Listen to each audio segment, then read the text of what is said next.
Today's class, we're going to talk about the high price of being rich. The high price of being rich. The Bible says in Matthew 19 and 23, this is Yeshua HaMashiach speaking to the audience. Let's see what he says. A rich man shall hardly enter into the kingdom of heaven. The Bible says that a rich man shall hardly enter into the kingdom of heaven. It is easier for a camel to go through the eye of a needle than what? Than for a rich man. Than for what? No, finish the sentence. It is easier for a camel to go through the eye of a needle than what? Than for a rich man to enter into the kingdom. Is that correct? A rich man to enter. That's something that we really have to consider. So as you see the money, the goal is stacked, forming a ramp, like a ladder where you can climb up. You're adding one bar on top of each other, hoping to achieve success. But the question is, where does it end? Where is the limit? Is it $1 billion? How about 2 billion? Is it 3 billion? Where does it end? Where do people draw the line? How about $1 trillion? How about a gagillion? I don't know if that's a word. Zillion. But it has now entered the Hebrew vocabulary. Gagillions. Brethren, this earth has been spoiled, robbed over the centuries. In today's class, we're going to examine what Yeshua was talking about. A rich man shall hardly, he didn't say he's not going to make it in, because we do have rich men. Abraham was a rich man. Abraham was a rich man, as Genesis 13. But rich by whose standards? Most High. Because remember, there were richer people. There were people who gave Abraham wealth, like Pharaoh. That means that Pharaoh was what? Richer than Abraham. More wealthy, yeah. Y'all understand this? But where do we draw the line? And this is something that we have talked about in the past. We want to take some time and go through it. So I hope that you all are ready for it as we go through the high price of being rich. Let's continue on, Brother Shay. When considering the subject of wealth, riches, and money, there appears to be significant controversy surrounding it. A passage in the Ketuvim states, "But money answereth all things." This is in Ecclesiastes chapter 10 and verses 19. We've all heard it, right? Yeah. We've all read it. It says, however, when taken out of context, this verse may imply that money can solve all problems. Conversely, another translation aligns this verse with the broader context of Scripture, suggesting that, let's read the AMPC translation. What does it say? Instead of repairing the breaches, the officials, make a feast for laughter, serve wine to cheer life, and, depend on tax, money to answer for all of it. Instead of repairing the breaches. So this is the translation of money answereth all things. Instead of repairing the breaches, the officials make a feast for laughter, to have fun, serve wine to cheer up the life, and depend on tax money to answer for all of it. Is it possible that the verse is implying that money is used to correct irresponsibility or fix all our woes? And I believe so. Because it makes no sense to say that money answereth all things when we know that the Most High is the one that answereth all things. Exactly. So something taken out of context, this is why you have to read a little above it and below it to see what the thing is talking about. But even the way you just put it should make you think and to have a better understanding of the verse. Because if the verse says, money answereth all things, then you ask the question, does money supersede the Most High? No. So that means money doesn't answer all things. That's right. So you can see there's a young man here trying to figure things out. Does money answer Me getting a car? How about me owning a house? How about marriage? A lot of times when we think about money, we think about car. That's why the car is shaped like money. The house is shaped like money. Even your relationship looks like money. Like for me to have a relationship, I gotta have money. Even in a Christian church, they're telling you money, money, money, money. If money is believed to answer all things, what happens when its value depreciates? Because the value is dependent on men, whereas the Most High is everlasting. So if something depreciates in value, now imagine you go out and you buy a car. It's $30,000. That's the average price today. $30,000 for a vehicle. 5 seconds off the lot. You drove off the lot, just 5 seconds. And that drops from 30,000 to something else. 20,000. Depreciates. It depreciates. You can't get the same for it. And you're thinking my car right here equals $30,000. Let's move on. The values are off. In some ways, the parent are the ones who escorts their child into a prison. Sometimes parents mentally coerce their children to believe that riches, whether through education or marriage or otherwise, can answer all things. And that's a very sad, sad thing. They'll knock the child over the head. You're not going to amount to anything unless, and then to put all the unlesses behind that thing. And then the child grew up thinking, unless I meet the standards of mom and dad right here, I am not going to amount for anything. If I don't choose the path that my parents put me on, which is such, such, and such, I'm not talking about in righteousness, righteous parents. I'm speaking in general, where some people feel if I don't marry, for women, if I don't marry a certain people, like back in certain places, it's the oil guy. You marry the oil guy. You marry a doctor. You marry the bank manager. You marry the store manager. A manager, any manager. Not the trash manager. We don't want that. That doesn't look so good, even if he makes money. Even in school, they teach the children at a young age, go after the basketball player, the football player. Don't talk to the guy who has good grades. You know and not just a football player, but the football player who... The quarterback of the team. The one who got signed. They will wait until someone gets signed and then they all line up. But that's just an example. That is just an example of how important money is in the minds of many people. That even the parents is part of the game and they don't realize it, right? But if you talk about the mechanic, not so much. You talk about a farmer, oh no. Hell no. Okay, so I think you all could agree to what we're talking about today. Let's move on, Brother Shay. The Google AI overview states that money's value is primarily determined by supply and demand, both within a country and on an international stage.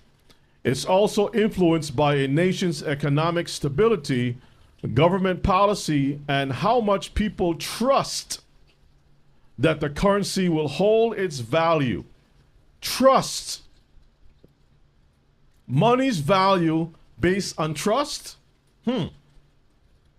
Ultimately, money's value is based on its purchasing power, what it can buy. It is interesting that the money is valued on people's trust. And isn't it interesting that most banks are often called trusts? SunTrust, Washington Trust Bank, Community Trust. The word trust is attached to a lot of banks. That means what? People put their faith that it's going to continue to keep its value, hold value. All right, let's move on, Brother Shay. I wanted to read something real quick. Let me just pull it up. It's in the book of Genesis. And this is just to go back to what we was talking about, occupation, as far as people looking down on you because you don't seem wealthy to them. Genesis 46 and verses 32 to 34. I'm just going to read it. It says, "And the men are shepherds, for their trade have been to feed cattle, and they have brought their flocks and their herds and all that they have. And it shall come to pass, when Pharaoh shall call you and shall say, What is your occupation? That you shall say, Thy servant's trade hath been about cattle. Career. From our youth." Does it say career? Trade. Trade. Go ahead. "Even until now, both we and also our fathers." So it shows you that it's something that's passed down. You just don't like up one day, you know what? My father is a shepherd. I don't want to be a shepherd. I'm going to do something else. "That you may dwell in the land of Goshen forever. For every shepherd is an abomination unto the Egyptians." I just wanted to show that part. Every shepherd is an abomination unto the Egyptians. So by the standards of the culture or the time of Egypt, Egypt was like New York, I would say, a very modern city for those times, and up and coming wealth and all that stuff. People flocked to Egypt for resources, especially when it comes to food. They had a system in place like a major power, okay? And so as far as the Egyptians were concerned, being a shepherd was low class. Low class, right? Low class. And I'm sure if a brother shows up and says, "Sis, you know, I was thinking about asking you for hand in marriage," and she do the fact check to find out that he's a shepherd, she'd be like, "I don't think so." Especially when she is she's under the care of friends and mama. Well, sometimes mama is a friend, is the main friend. Mama says, you better don't come around with that, you know, and then all kinds of types of language is used about the poor young man. Colorful languages.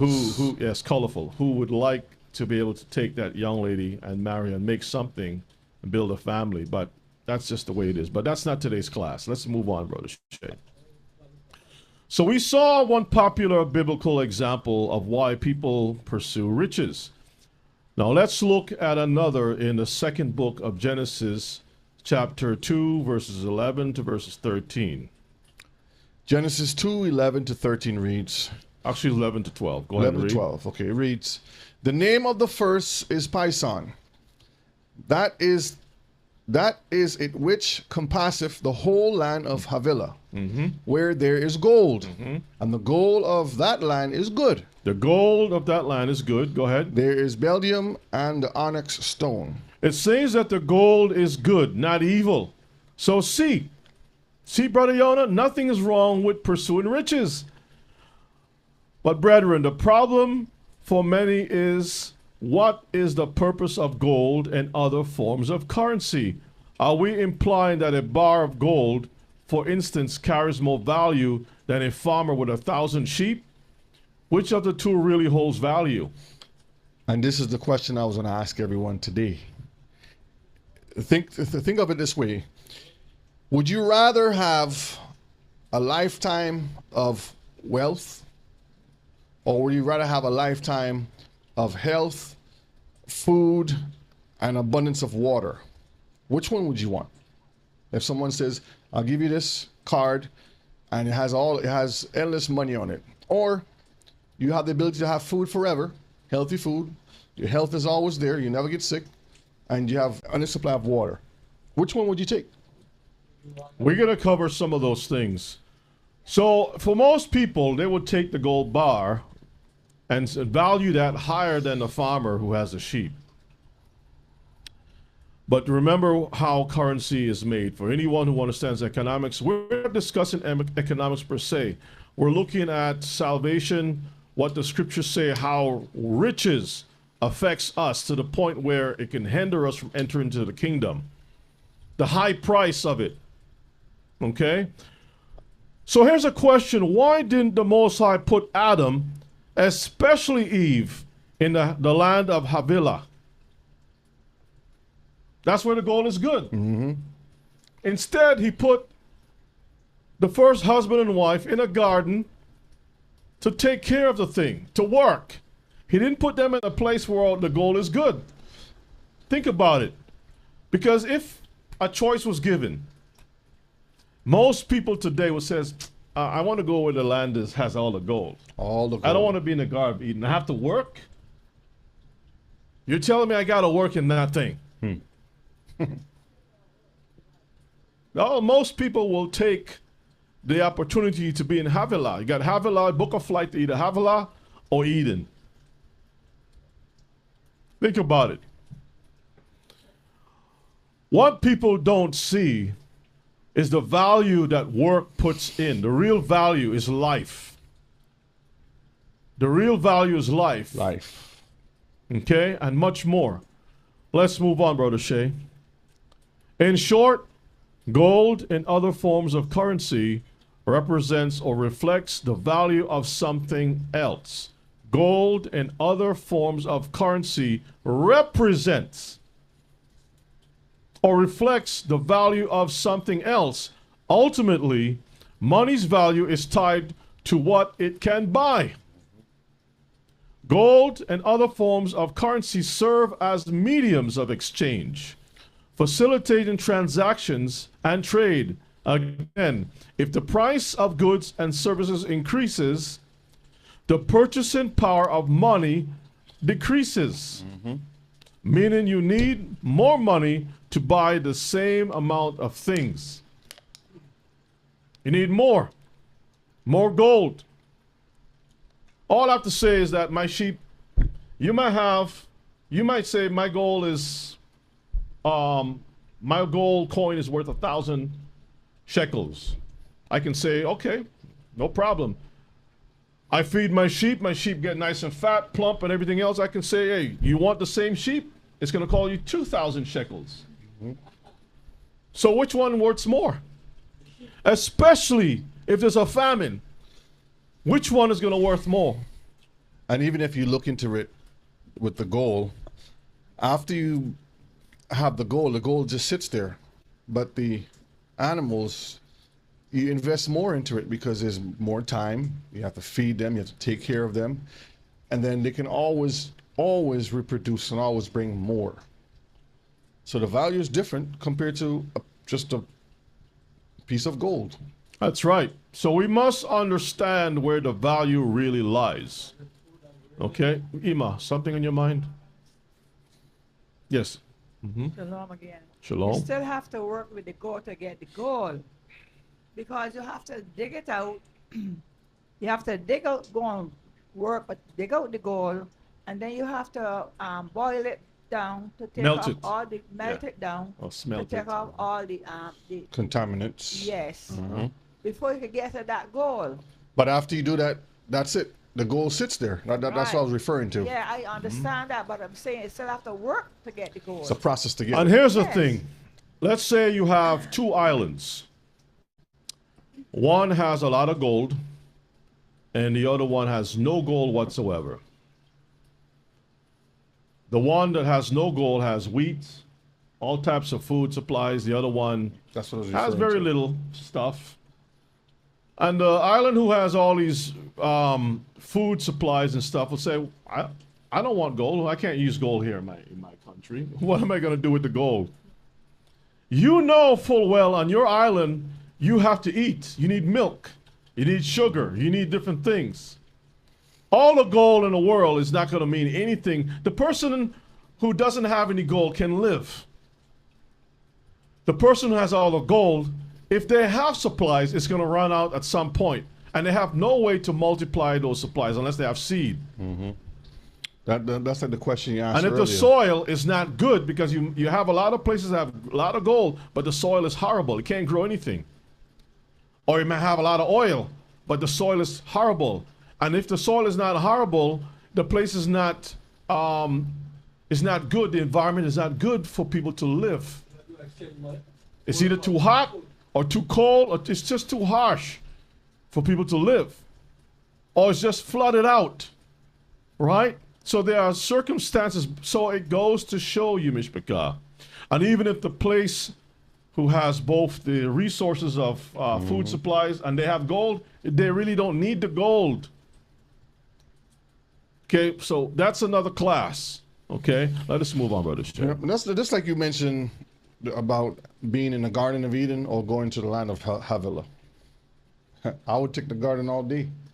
Havilah might just be all gold mountains, gold flowing in the in the streams, gold everywhere.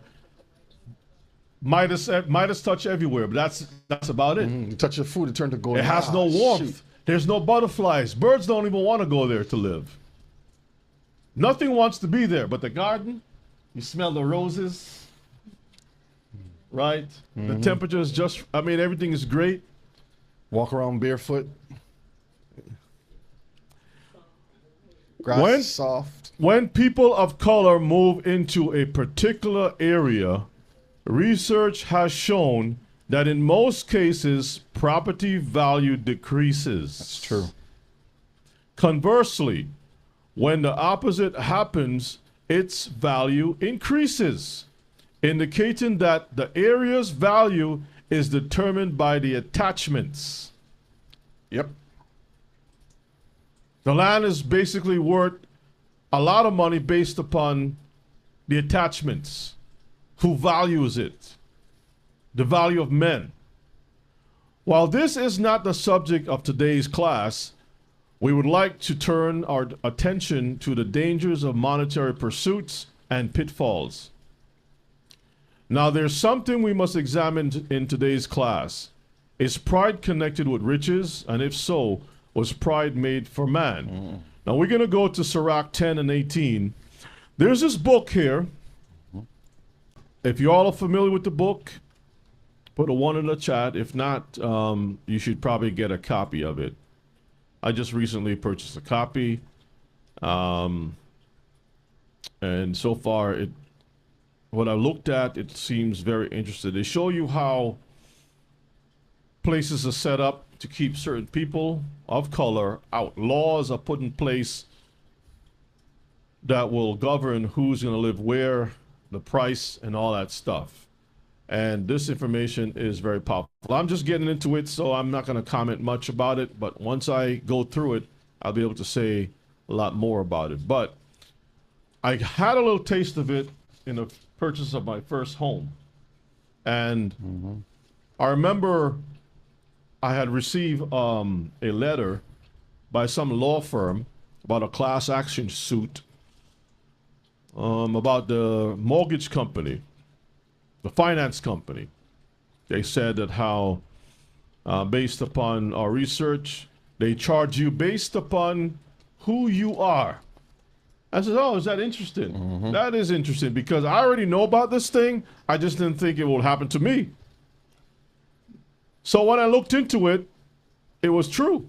They were charging me more money than the average, like they say in the UK, bloke.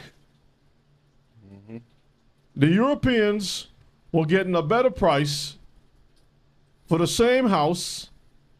Everything was much better for them, but for me, for some reason, I didn't get the same thing. And when they sued the finance company, I think I only got like less than $20. I was like, this don't make any sense. I got less than $20. I think I took a picture of it and I have it somewhere. I got it somewhere. A lot of times these firms would look for cases like this so they can make the money for themselves and not give the people. That's what they do. Because they know they can win it, but they know the people aren't doing the research to find out more about it. That's right. So, Brother Shay, let us read Sirach 10 and 18. The book of Ecclesiasticus 10 and 18 reads, pride was not made for man, or for men. If pride was not made for men, who was it made for? Who was pride? Who is supposed to control pride? Who can control pride? If men can't deal with it, who's the only one who can deal with it? The Creator. The Creator, that is correct. Read the rest of it. Nor furious anger for them that are born of a woman. See that? So we are not designed to handle pride. Pride is something that only the Most High can handle. Okay? It's not for us. Let's move on. So the AI research has this interesting find, which will set the stage for today's topic. Quote, riches and pride are often intertwined with wealth, sometimes leading to arrogance and a sense of superiority, which is true. Riches and pride are connected. They're intertwined and leads people to think that they're better than other people. The AI continues to say, biblical teachings frequently warn against the dangers of pride, especially when linked to wealth, emphasizing that true fulfillment comes from what? Humility. And what? Dependence on Elohim. That's right. The concept of the, quote, pride cycle, where wealth can lead to self-sufficiency and a disregard for others, is also explored in various religious and philosophical contexts. So down below you can see something called the pride cycle. You got prosperity, you stop doing the little things that matters, you start having pain to do the little things. It's a cycle. You become arrogant. You start looking down on other people. We're going to see examples of that. Sometimes you think that you can handle wealth.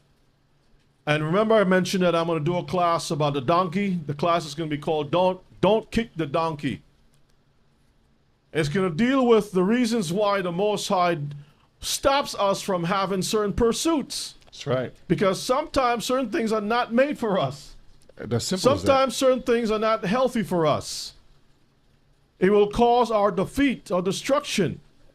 And the Most High is trying to tell you, I'm trying to save you, my son, my daughter. Don't go down this path. So don't kick the donkey. Don't beat the donkey. All right, let's move on, Brother Shay. Let's examine the words of Yeshua, our master, teacher, and king. Let's see what Matthew, Mark has to say. Go ahead and read, Brother Shay. Matthew 19:23 reads, Then said Yeshua unto his disciples, Verily I say unto you, that a rich man shall hardly enter into the kingdom of heaven. The book of Mark 4 and verse 19. And the cares of this world and the deceitfulness of riches. Let's stop for a moment. Notice he says deceitfulness of riches. So he's telling us that deceit is attached to what? Riches. Riches. People can be deceived by riches. Go ahead. Yeah, you're either going to be deceived by it or you're going to be doing deceiving to get it. And deceitfulness of riches and the lusts of other things entering in. Choke the word. See, the word is important. The word is important. He's focusing on the word and how the word builds our lives and not tear us apart. And he's trying to draw a contrast. He's trying to show the difference between light and darkness, darkness and light. Go ahead and read. And it becometh unfruitful. See that? It produces nothing. Matthew 6 and 24. And that's the whole outcome, Mishpachah, is we don't want to do anything that would hinder the growth of you and I when it comes to learning the Torah. Because when you put something that hinders that, whether it's riches, whether it's family, or anything else, it will stop you from becoming fruitful. Matthew 6:24. And with that said, sometimes, brethren, this class is to help remove the guilt from our people who feel like there's a lot of Vaseline on the ladder. For some reason, you can't seem to get up that ladder. You keep slipping back down, and you feel a certain way because you may be surrounded with people that will make you feel less than nothing. And that's not what is important, because there's always a price. We're going to look at some examples of that price, okay? All right, continue, Brother O'Shea. Matthew 6:24. No man can serve two masters, for either he will hate the one and love the other, or else he will hold to the one and despise the other. You cannot serve Elohim and Mammon. Mammon. So let's see what Mammon is. It is the Greek translation of 3126. Let's get that definition. It says of Aramaic origin, which means confidence. It means confidence, wealth personified. personified. Wealth like a spirit. Wealth as in a deity. Wealth as a being. Wealth that thinks. Wealth that operates. In other words, in a spiritual context, mammon is like a demon. That's a character to it. That's right. It's like a demon that leads you, that talks to you, that initiates certain things, seduces you. Sometimes people end up having conversations with wealth. Well, that's exactly what it does. It leads you away. What it does is it attaches itself to you and it pulls you away from Elohim. That's why it says serve. Serve. Serve is the key word here. That means you are doing, obeying, you are following. So you're going to follow the Most High and His laws, statutes, and commandments, or you're going to follow something that's taking you away from serving Him. And this is where it talks about the personal identity of it, not just the finance part to it, or the what's the word I'm looking for, like what it's worth, but the whole being of what's connected to it. Hallelujah, hallelujah. Riches is something that we all have to be careful for. Let's move on, Brother Shay.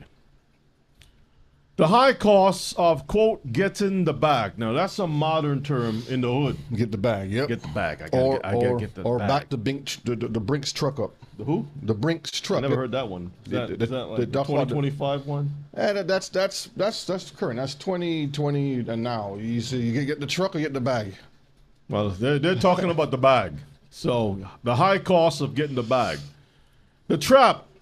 I'm going to get the bag and get out. But then you become a monster. A lot of people say, I'm just going to go get the bag and get out. But the bag has a long chain hook to it. That when they grab the bag to get out, the bag pulls them back. Some of us think that we can handle wealth. Some of us believe that we can control the situation. Like the situation is not going to control us. Let's get Sirach chapter 3, verses 21. The book of Sirach 3 and 21 says, seek not out things that are too hard for you, neither search the things that are above your strength. You don't understand the strength of riches. You don't understand how it is too hard for you. You're thinking that once I get it, it's going to be an easy life. Everything is going to be smooth for me because guess what? Money answereth all things. Yep. That's how the whole essence of learning value of things. So you're taught how to achieve, how to accomplish, how to maintain. Because if you don't understand those things, when wealth is given to you, this is where the poachers come around, the scammers, and it leads you down the wrong path. When you know that you're gonna be getting what they call a come up, the bag, like you're gonna get it tomorrow. You know that night, that whole night, you're just dreaming. You're having imaginations. You're thinking about everything that I can possibly get. You done put an appointment to get a massage, a pedicure, manicure. You already done a big appointment to get the car dealership. The car dealership. Looking over here a little funny. I think you need to refresh that list you got there. No, I mean think about it. When you say you're not talking about yourself. Not me. Not Brother O'Shea. Don't look at Brother Shea like that, okay? People are going to think to themselves. People, okay. They already got the list already. I want this type of car. I want these wheels on it. I want to get this type of clothing. I want that restaurant. I never got to go to that restaurant. I'm going there. I'm traveling to this island. I'm going to meet. The list is long already. You already have the list, and you haven't gotten anything. But the Most High is not even on that list. And all of a sudden, your number that everybody had was changed. It don't work anymore. Have you seen Brother O'Shea? Nobody knows where he is. Brother O'Shea is in some hotel room hiding undercover like incognito. Like what's that? When the FBI hides someone, what do you call it again? Witness protection. Witness protection. He's on the witness protection. That's right. Because he witnessed some money. Emma, what's on your mind? I was reading Mm-hmm. a little news this morning that said that the casinos, people are leaving the casinos. They're not going there because right now because they don't have money. The casinos is not having any money. People are Right. winning. People they're leaving it, they're not going there because they don't Mm-hmm. have money. And sometimes there are people who are like casino flies. Like you got a bar fly, a casino fly. They circle around to see opportunities Yeah. that they can get off of somebody. They're gonna say, a guy and a woman would say, well, I can't even scratch my own back. I need money to scratch a little higher up. No, lower. No, on the other side, closer. Right there. See, I need money. There you go. Money to scratch the back. Thank you. I tell you, that's a rough one. Ella, what's on your mind? To have this money, Mm-hmm. you have to have bodyguard. Uh-oh. You have you have to have somebody to. And who's going to guard you from the bodyguard who's guarding your body? Because don't you think the bodyguard is watching all your moves? Anyway, let us move on. Because now we're setting things up. And we're going to slow it down to get a better understanding. So let's look at some examples here. The Guardian, let's read the titles of this, Brother Shay. All right, so in The Guardian, the title says, I am a therapist to the super rich. They are as miserable as Succession makes out. This is by Clay Cockrell. This is a therapist. This is a person who knows the secrets of the super rich. And a lot of these people are miserable, right? They're confessing that they're miserable. And you're thinking money answereth all things. Having the wealth should provide the type of happiness, and you shouldn't be miserable, right? I mean, anytime you want to be happy and smile, look at your bank account. And then you start feeling a certain type of way. But you see, what we don't understand is once you have arrived to that wealth, what is next? There's nothing else. Nothing else. When you get to the top of Mount Everest, do you think that there's a higher mountain than that? It's just going downhill. And believe you me, it is lonely at the top. The top is only built for a small amount of people. Put the village up there. This is why mountains are wide at the base. Very wide at the base.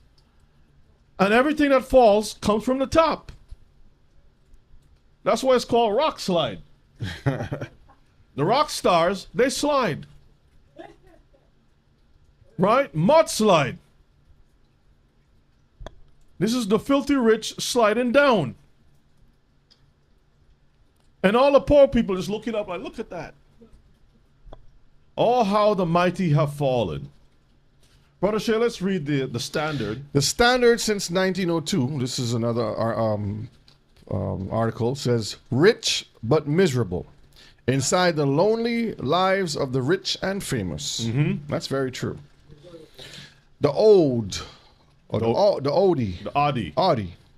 8 rich people whose lives were actually miserable. Now, this is just a small example because there's a lot different articles that will give you 20, they'll give you 100, they'll give you 10, whatever. But this one says 8. The point that we're trying to glean from this is that what you think is a beautiful thing is actually a mirage. It makes you feel that your life is going to be improved. Eve found out real fast, and Satan left her, right, where she was, and that was it. There's a curse attached to the thing. All right, so now let's look at a couple of articles, but read Proverbs 31, verses 6 and verses 7. Proverbs 31, verse 6 and 7. Give strong drink unto him that is ready to perish, and wine unto those that be of heavy hearts. Have you ever wondered why the rich is always drinking champagne? Why the rich is always having a party? Why they have a bar inside their Bentley? Or a bar on their airplanes? A bar everywhere? Have you ever wondered why there's so much liquor that these people invest in? Because they have heavy hearts. And when they realize that the alcohol is going to ruin their liver, they turn to pills. So strong drink and pills is pretty much the same thing. It's something to kind of cover the sadness in your spirit. Verse 7. Let him drink and forget his poverty and remember his misery no more. And you're thinking poverty is just for the poor. Mishpachah? Poverty is not just something that is tied to the poor. This is why Yeshua says, blessed are the meek in spirit, the poor. But certain people are going to be wealthy within their hearts. Their pockets may be empty, but they're happy. Have you ever seen that movie called The Count of Monte Cristo? Mm-hmm. At the beginning of the show, it was two guys who were good friends, good buddies, that were raised together. Yeah. One of them had a pony. The other one was playing with rocks. And the guy who had the rocks was more happy. I'm just paraphrasing the show. You have to look at it yourself. The guy who was playing with the rocks, his spirit was always happy. Mm-hmm. And the guy who had the horse that can go anywhere wasn't happy. All right. Let us take a look at some of these articles. Get in the bag. Pull that to the side. Let's click on famous people who died broke. Let's look at that one. All right, everybody knows that it's not easy being rich and famous. Celebrity obviously has its advantages, but it has its downsides too. Stars are often victimized by friends and family who want their money. Managers or accountants cheat them. Mm-hmm. They have little or no privacy and are under pressure to be picture perfect or on at all times. Mm-hmm. No wonder a depressing number of icons of the film and music world succumb to drug, alcohol, or gambling addictions, which are costly in themselves. They're costly in themselves because they need therapy. They need help. They need to go to recovery clinics to detox themselves. Read on. And also typically lead to lost career opportunities. Okay. And you know, I always used to, when I was younger, and I always used to think, when you have certain individuals who are wealthy and rich and famous, they would disappear. You will hear from them. I was like, where do these people go? And not all of them. It's a few of them.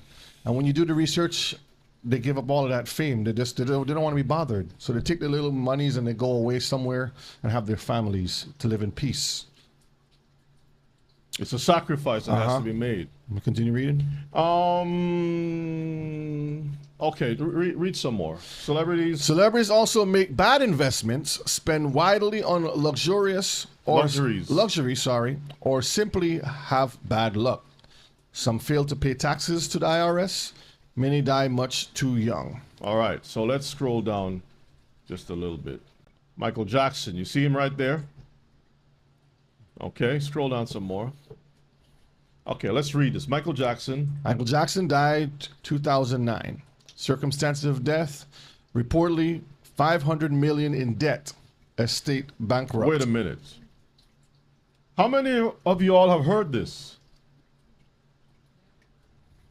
You always hear about how successful his record catalog, he had the Beatles catalog, he had all this money. Listen, a good example of what we're talking about is Kanye West. When Kanye West opened his mouth and started talking stuff, his worth dropped from $1 billion, something like that, down to half of that. Yeah. Half of that. I think it was 250 million. It dropped down to, or something like that. All the contracts dried up. Okay. All right. Let's read the King of Pop. Because the worth is also tied to who you're contracted to. Mm-hmm. So that's included. Because remember what we said in the beginning. The money's tied to something else. Men are the ones who put the value on things. Men will say, well, you're worth such and such. By whose standards? Exactly. Is it the Most High? So if somebody likes you, they'll value you up. If somebody don't like you, they will devalue you overnight. Now, I can understand certain things are valued based upon the quality and the usage of it. For example, a piece of wood. Wood is wood, but wood is not also wood, because That's a good example. you have pine wood versus mahogany wood. One is stronger, one is more softer. You have, for example, give me one that's for water. What's that one? Cypress. Cypress full. Yeah. A cedar. There's different types of wood that some may withstand more water than some.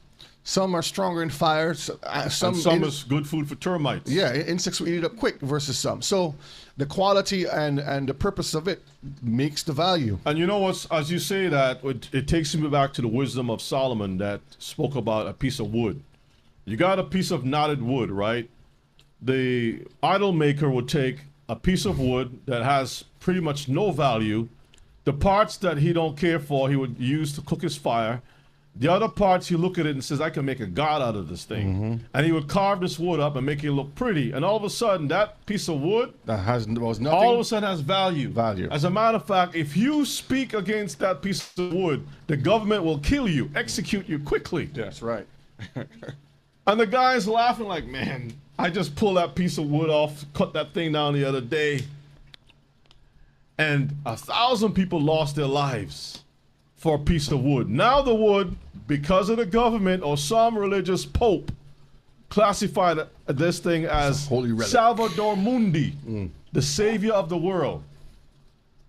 And everybody who comes to this building must do the sign of the cross. He's very, very important. You must bow. I mean, really think about it. And you mustn't disrespect this piece of wood now. He's called the king of the universe. Everything is, like you said, is given value by men here on earth. Because a piece of rock is a rock, but they can say, oh, the one from that came from so-called the moon or space or whatever it is worth more. It's billions of dollars. So there you have it. All right, so the king let's of scroll pop. down. Let's scroll Okay. down. We don't need to read all of it. Look at this other guy. This is scroll down. Marvin the Gay. Marvin the Gay. That's him right there. Uh-huh. Died in 1984. 9 million in debt, He had 9 million in debt. and about half of that to the IRS. See that? What did he struggle with? His father killed him. He struggled with drug addiction. Can't keep a woman. Moved to Europe to avoid paying the taxes. So he was a fugitive from the money grabbers. And his and the songs that he sang is still making revenue today, but he's not here to get it. A lot of women lost their underwear because of this guy right here. Just took that thing off and threw it on the stage. Sexual healing. Oh yeah. On the stage. When they go home, they get themselves a virus. Oh boy. Not a Bitcoin.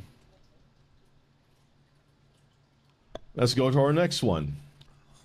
This is one of these characters, Judy Garland, which is Julie Garland, the girl in the middle. which is her. She was the one with the ruby shoes, right? I think I can. She had the ruby shoes. Let's see what happened with the ruby shoes. She was 4 million debt. 4 million in debt. So she went up the yellow brick road. She went to meet the wizard who had everything. And she was 4 million in debt. Came back broke. Let's read a little bit about her. After a lifelong struggle with substance abuse, Garland died of a barbiturate overdose, that's drugs. She was notoriously overworked and underpaid, taken advantage of by managers and husbands, and near the end of her career, unable to perform due to her addiction. Let's scroll down. Let's look at some more. This guy, remember this guy right here? He was Count Dracula. Bela Lugosi. Bela Lugosi. Lugosi. Uh-huh. He was 1,900. He had 1,900 in his bank account and $1,000 worth of real estate. Imagine that. That's all he had. He was nearly broke. He was the Dracula back in the day. Okay, this is a guy that kept a lot of little Hebrews up at night, couldn't sleep because of this guy right here. All right, let's move on down. Okay. Look at this guy right here, Mickey Rooney. Remember him? He owed medical bills and back taxes. All the money that he made. He was world famous Mickey Rooney. Scroll on down. Corey Haim. Corey Haim. Died in 2010. He filed Chapter 11 bankruptcy. He lived with his who? His mama. Uh-huh. Imagine that. He suffered sexual abuse, drug addiction, and all kinds of stuff. So while he's trying to get set up here, family, you can see we are just looking at some examples. We're going to read through scripture. We're going to see some more reports. Because a lot of us will say, yeah, Brother Yonah, thank you for sharing this information. And guess what?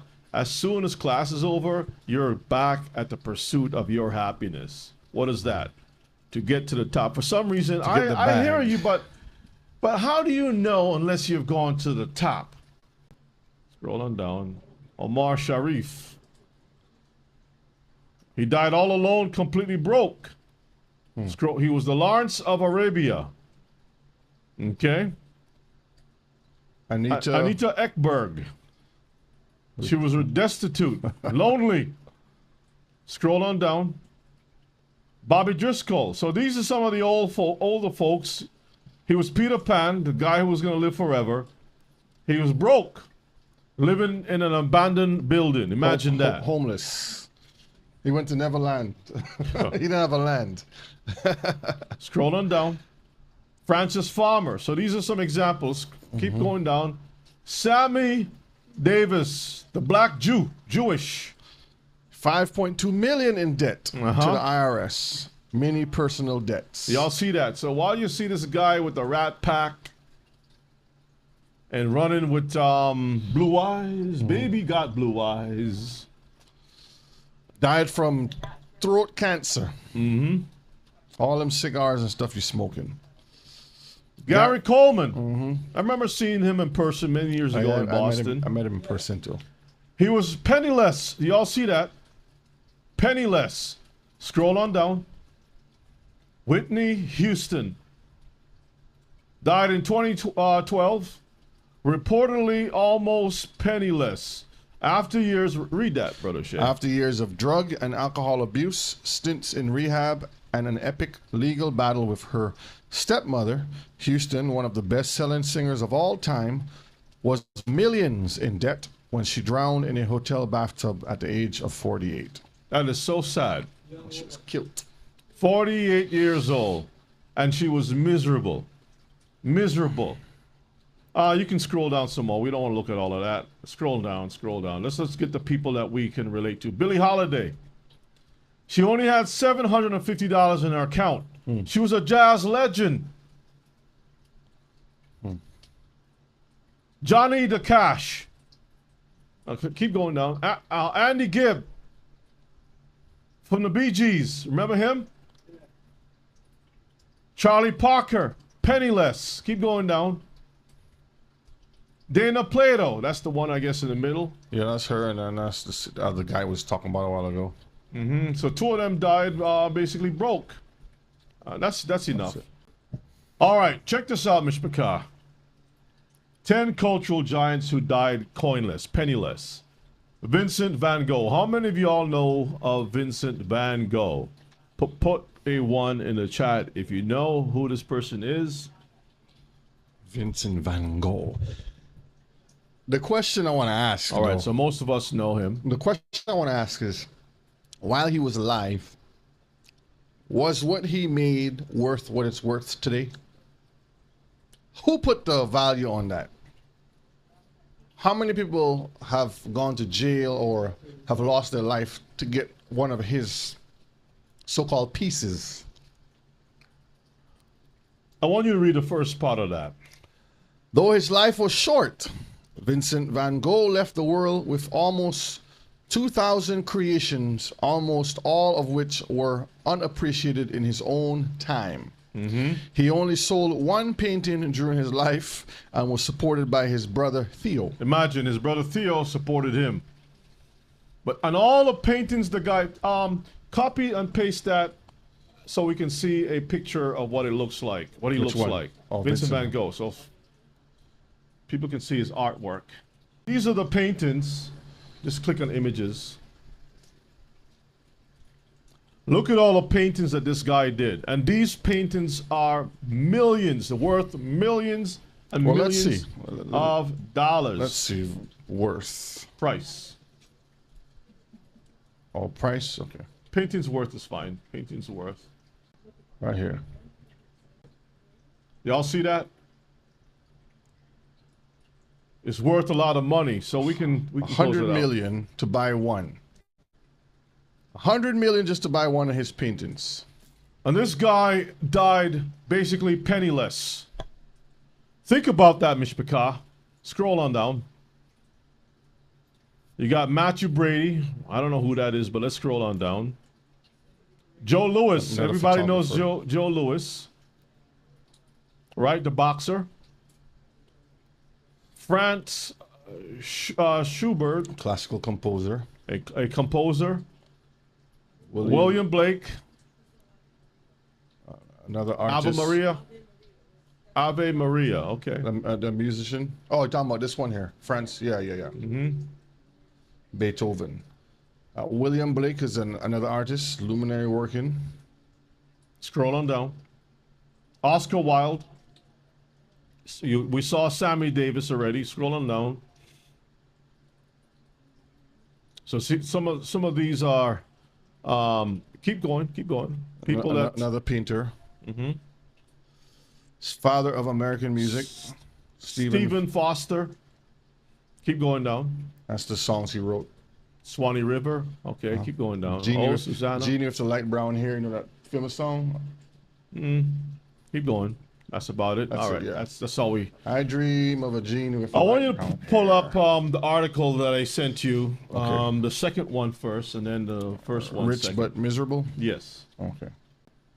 These things are very important for us to look at, because if we don't take the time out, we're going to find ourselves going down the road thinking that it is all sweet cakes or whatever. All right, let's read this article, Brother Shay. All right, rich but miserable. Inside the lonely lives of the rich and famous.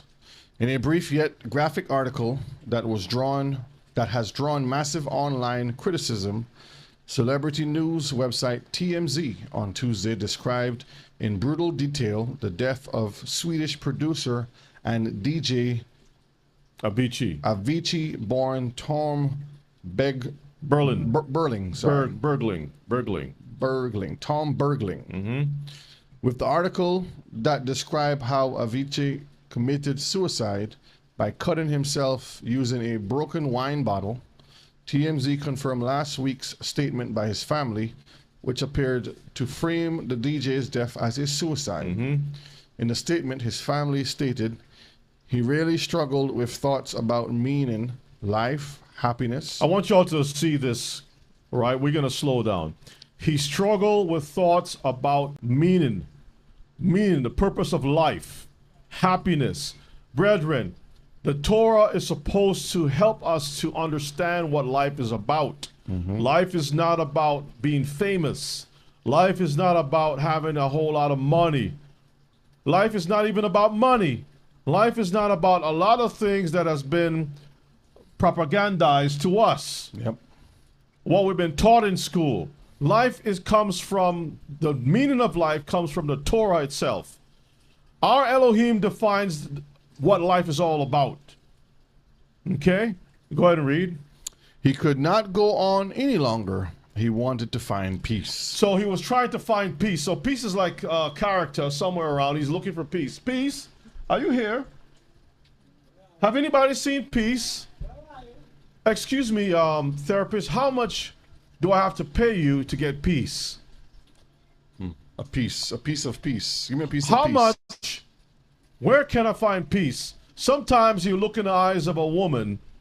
Excuse me, are you peace? Can I find peace in you? Go to the church. Can I find peace in the walls of this building? Go to the forest somewhere. Talk to the trees. This must be where peace is. Zin. Maybe buy a book.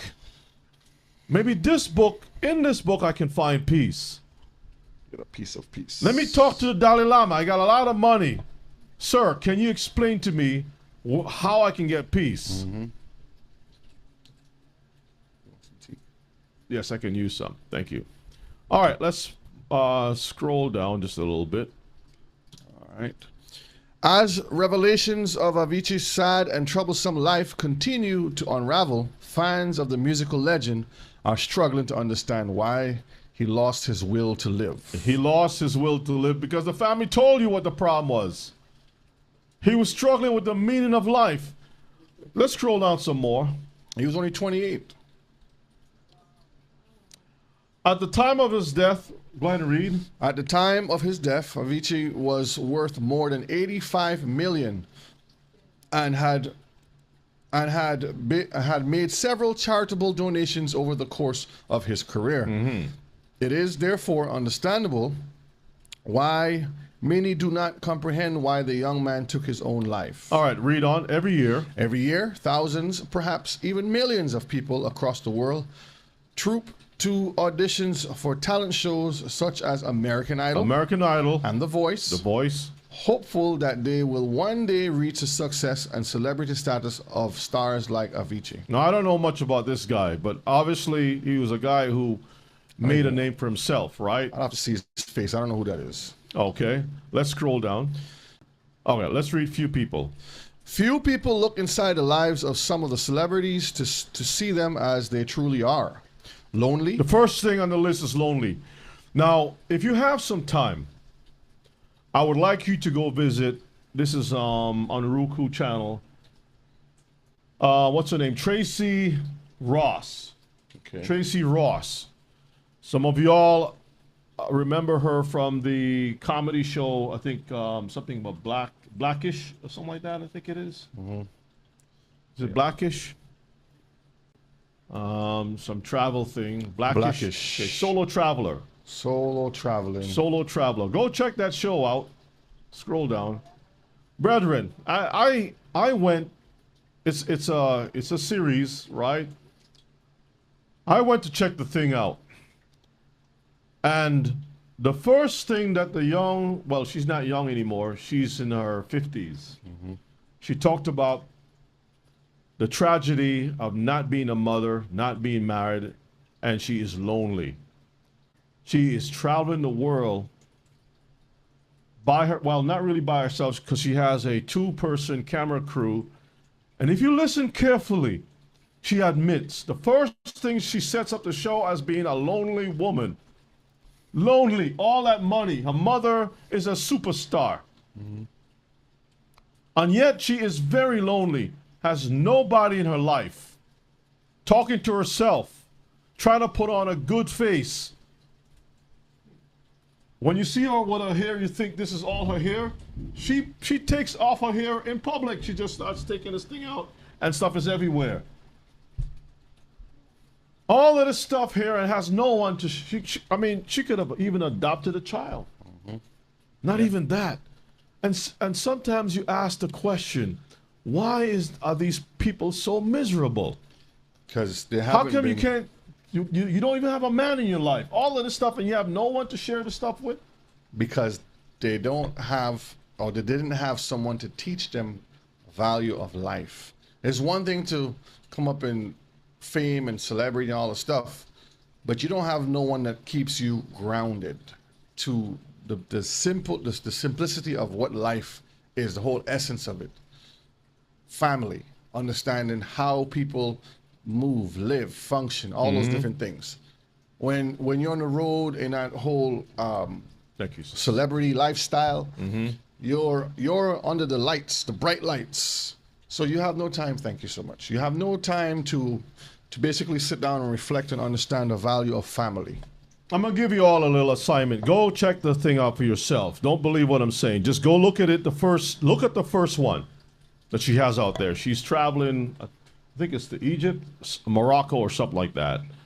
And in the show, she comes out and she says how lonely she is, and you can tell. I felt, before she even said that, I felt kind of sorry for her. My spirit, you can tell there's something not right about the sister, right? She is very, very lonely.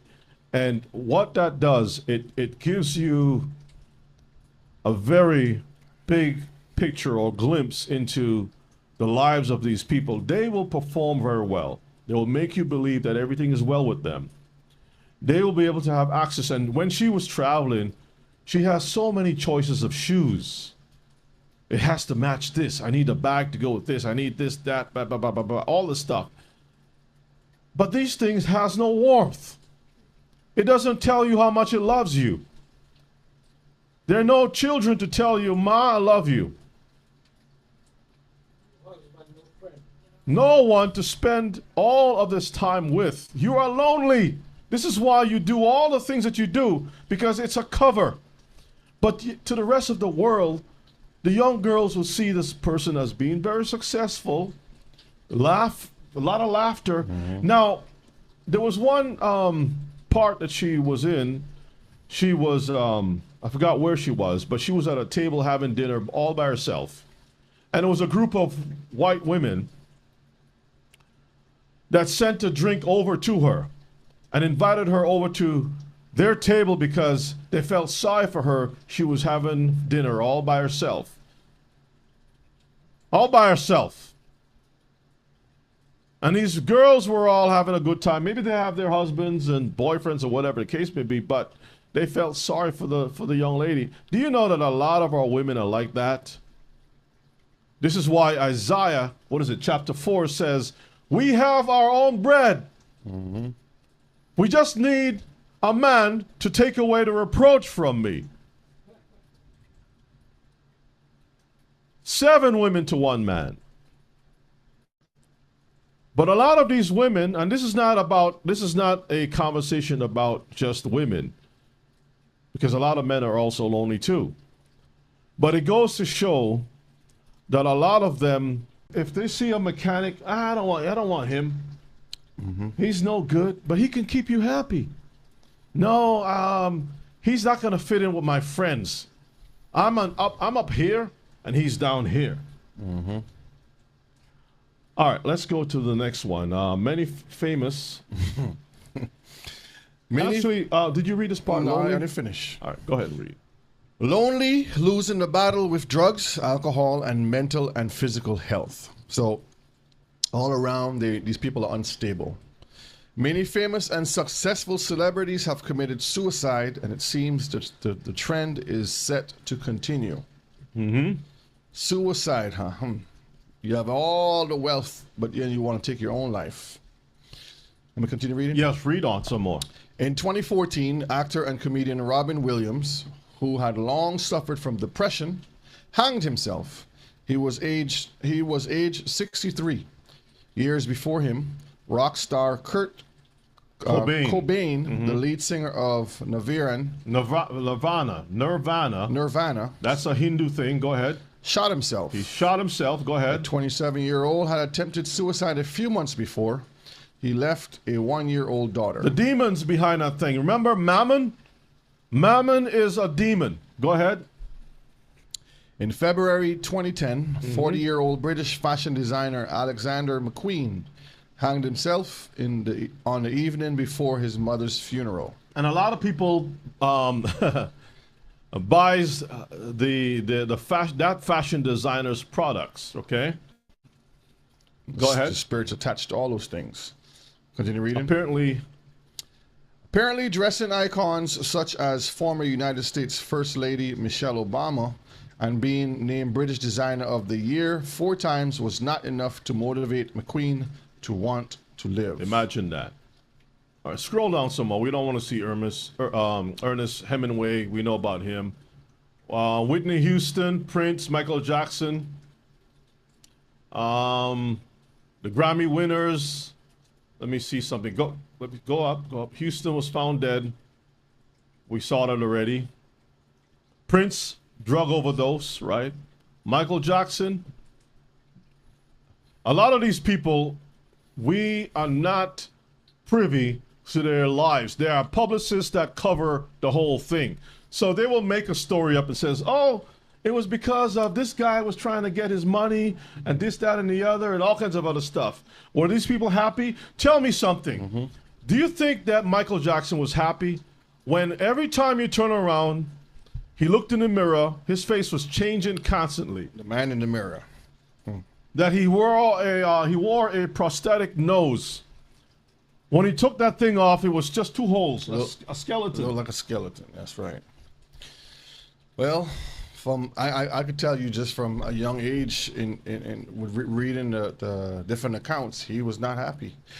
It says, in all these cases, there is a disturbingly similar trend. In most instances, the celebrities lead lonely, depressed, drug-fueled lives, which they kept hidden behind a facade of fake smiles and glamorous lives. That's it. A facade of fake smiles and glamorous lives. Brethren, I don't know how much I can really emphasize on this, but as we go through the scriptures, I think we made the point how miserable these people's lives are. You don't even have to pull up the second one. Okay. Let's get right into the slides, okay? All right, many wealthy individuals have faced significant personal struggles. We've already seen that, leading to tragic outcomes. We've seen Marilyn Monroe, Whitney Houston, Michael Jackson's, and many other people. Marilyn Monroe overdosed on drugs. She struggled with mental issues. Whitney, we saw the same thing. Michael Jackson overdose. We just saw the other guy, Avicii, suicide, faced pressures of fame and personal struggles. A lot of these young people, like right now, they're looking at Justin Bieber. Everybody's watching to see when he's going to kick the bucket. Idolize, yeah. As a young singer, people were telling him, hey, you're so good. I think he got his fame from YouTube. And then the diddler picked him up. And from that point in time, his life was never the same. The diddler has touched a lot of people's lives. They're struggling. We just got rid of the royalty singer dude. What's his name again? Royalty. Oh, Mali Music. So you see so-called Christian gospel singers, and you're thinking that these people have the truth and that they're singing about happiness, and the songs that you yourself sing that they wrote is supposed to boost you up and make you feel a certain type of way. And yet these people have another life and they're not happy. Brethren, something is wrong. Let's move on, Brother Shay. But many of the rich live up life. How come they're not poor? Wait, for it? This is a question a lot of people say. They're living up the life. They're having a glamorous life. They're having such a wonderful time. How come they're not poor? Just wait for it. Let's get Proverbs 21 and 17. Proverbs 21 and 17 says, he that loveth pleasure shall be a poor man. Read it again. He that loveth pleasure shall be a poor man. Read on. He that loveth wine and oil shall not be rich. Proverbs 28 verses 21 and 22. Reads, to have respect of persons is not good. Mm-hmm. For a piece of bread that man will transgress. For a piece of bread, that guy will sell his soul to the devil. Go ahead. He that hasteneth to be rich have an evil eye. Read on. And considereth not that poverty shall come upon him. We saw the examples of poverty. But we also saw that even though some of them died having millions, what is the cause of their death? They were poor. Inside of them, they were empty. Mm-hmm. They may have large bank accounts, but empty hearts. Mentally, they're struggling with demons. To go to sleep at night, because what we see is what the world wants you to see. Some see the money and success, but don't know how they got the money. And they don't even see the end result. Like when you see someone got signed as an artist, do you also see what is going to happen to that person? When that person become the biggest thing or sign a contract for Hollywood, you're not there when they're touched, when they're molested. And to cover the molestation and the abuse, the sexual abuse or whatever it is, they have to take drugs. There's somebody there to introduce them to drugs. You know, girl, don't worry about it. You'll be all right tomorrow. You'll forget about this. Take a couple of these pink stuff here. This is what I use. And your psychiatrist and your psychologist and your doctor is there to give you these things. And you're thinking, The doctor has my best interests at heart. Can you pull up Sirach 11 and 21? The book of Sirach, chapter 11 and verse 21. You see all these people touring the world. You want to go on tour too. You're thinking, I got a good voice. I got talent. I'll be a rapper. I'll be a ball player. I'll be this. I'll be that. All these different things. As soon as these young men leave high school, before they leave high school, there are people who are looking to sign them with deals, contracts, to get them to a college. When they get to a college, there are people ready for them to sign these contracts to play ball. They want to groom you first and then bring you in and sign you to the bigger leagues. And there are a lot of women who are like vultures. They're waiting right there. As soon as you sign the contract, a lot of them, these women are at the clubs. When you go to the club, they tell you, just celebrate, man. I know you don't like to drink, but have a little drink. That first drink will set you up for you to be in a compromised position where they can take pictures of you being sodomized or whatever happens live on camera. There's always a guy with a camera waiting to take the pictures of you. Put that thing in a vault. Now they can control you like a puppet. And your life is forever messed up. And then all of a sudden you start to see certain struggles. To get the receipts on you. Brother Shay, let us read. This is the book of Sirach 11:21. Marvel not at the works of sinners, but trust in Yahuwah. See that? Don't be surprised like, oh, wow. You're so famous now. I remember you in high school. Oh, wow. You're thinking that person is so special. They are living in a closed gate community. You're not. You don't even have a gate in your community. You're buying no-name brand foods and clothes. Your sneakers don't even have a brand to it. It's called no brand. Those people have purples, all the different rainbow colors of sneakers, and all of them are brand. People are actually making, I put in an order for Gucci to make my sneakers.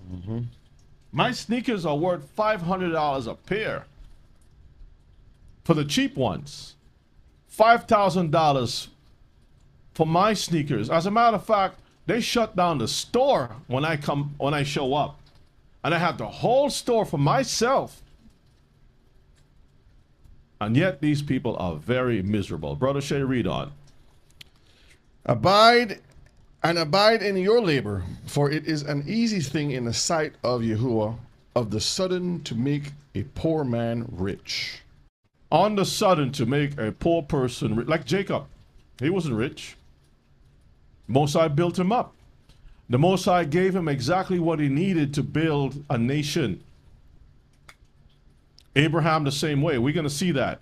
Let's read on. Let's go to Matthew chapter 4, verses 8 to 9. Satan is always there, ready to sign the deal with you. He's telling you, sign here. Sign this contract. Everything is going to be great. But you don't know how many parents take the time to say to their children, do not go that direction. How many parents actually encourage their children, go ahead, sign the deal. Sign it. Sign it, because the parents are looking for what? An opportunity for themselves. Go ahead and read, Brother Shay. The book of Matthew 4, verse 8 to 9. Again, the devil taketh him up into an exceeding high mountain, and sheweth him all the kingdoms of the world, and the glory of them. The glory is what? The wealth. The wealth. The wealth. Go ahead. And saith unto him, Uh-huh. all these things, All the wealth, all these things. will I give to you. The popularity. I will turn you into Caesar Borgia. You, Yeshua, I'll make you the real Caesar Borgia. So imagine Satan is showing him, listen, I got a program set up. You're going to be famous. I got artists set up to paint a beautiful picture Don't worry about how you look right now. And they're going to make a big, big statue in Brazil. Like this. Just welcome. And not too far from that statue, there's all kinds of Brazilian wax and nonsense. And the hood is right there and all kinds of stuff. And everybody have a picture of you on their cars. Jesus Cristo everywhere. You will be famous with the You Jesus can't ever pieces. talk about Mama or Jesus Cristo. You'll be dead. And you sure looked at all of that like, no, that's not for me. I will give you all of these things if you will fall down and worship me. Go ahead and read. That's it? Yeah. All right, let's move on. Let us move on. We're just warming things up. It's going to get better. Time Magazine, what does it say, that cover? Does God want you to be rich? Some people use scripture to justify themselves, their mindset. We got to have the bag. Psalms 24, verses 1. The earth is Yahuwah's, and the fullness thereof. The world, and they that dwell therein. This is what these pastors will say. The earth belongs to God, so why can't I have what God have? The world belongs to God, so I want whatever the world have, I want it. Creflo Dollar has a book. You're supposed to be what? Wealthy. And he makes sure that his name contains the word doctor before Creflo. Dr. Creflo Dollar. What's wrong with pastor? Or just Creflo? You see, the word doctor makes you feel a certain type of way. This man is an educated man. We're going to see that too. Some things in the world needs not to be touched because of its origin. And Abram, which is Abraham, knew better. Now, I want you to click on that video. Pull that to the side and let's look at this video real quick. And fair use of this video. If you thought pastors cannot make billions, think again. There are pastors out there living like royalty with net worths in the billions. But how did they amass such incredible fortunes? And more importantly, should they? These are the richest pastors in the world. Number 8. Bishop David Oyedepo. In the beginning of his journey, he was preaching to a small group of devoted believers in a Nigerian church that was quite small. After some time has passed, he is now the owner of an enterprise that is worth $200 million. Over 65 countries are now served by his Living Faith Bible Church, which is more commonly referred to as Winners Chapel. To do so is not merely to propagate the gospel, rather, it is to dominate the entire globe. But Oyedepo is not the only one involved in this sacred enterprise. In the beginning of his ministry, Kenneth Copeland, another spiritual superstar, had nothing more than a Bible and a dream. There is a fleet of private jets in his possession, and his net worth is so enormous that it will make your head spin. We're talking about $550 million, folks. Do you know what their secret is? There is more to it than just preaching.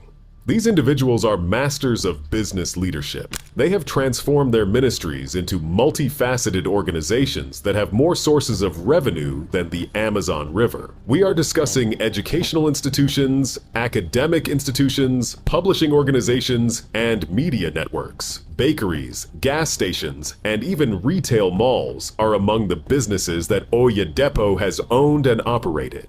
That's what we mean by diversification.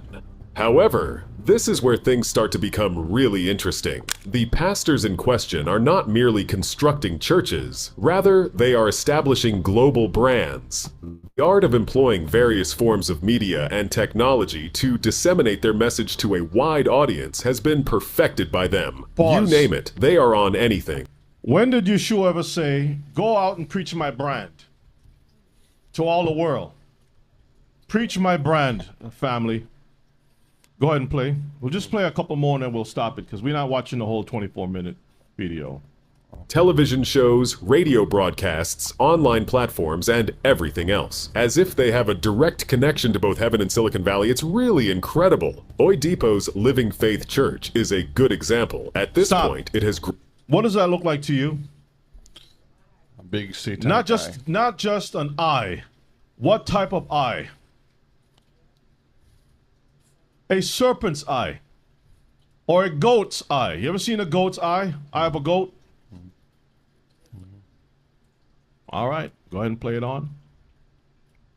Grown to become one of the most influential denominations in Nigeria, with tentacles that extend all over the world. And what about Copeland? And he's not just preaching, he has a media empire that would make some of the most powerful people in Hollywood green with envy. However, let us not forget that these individuals...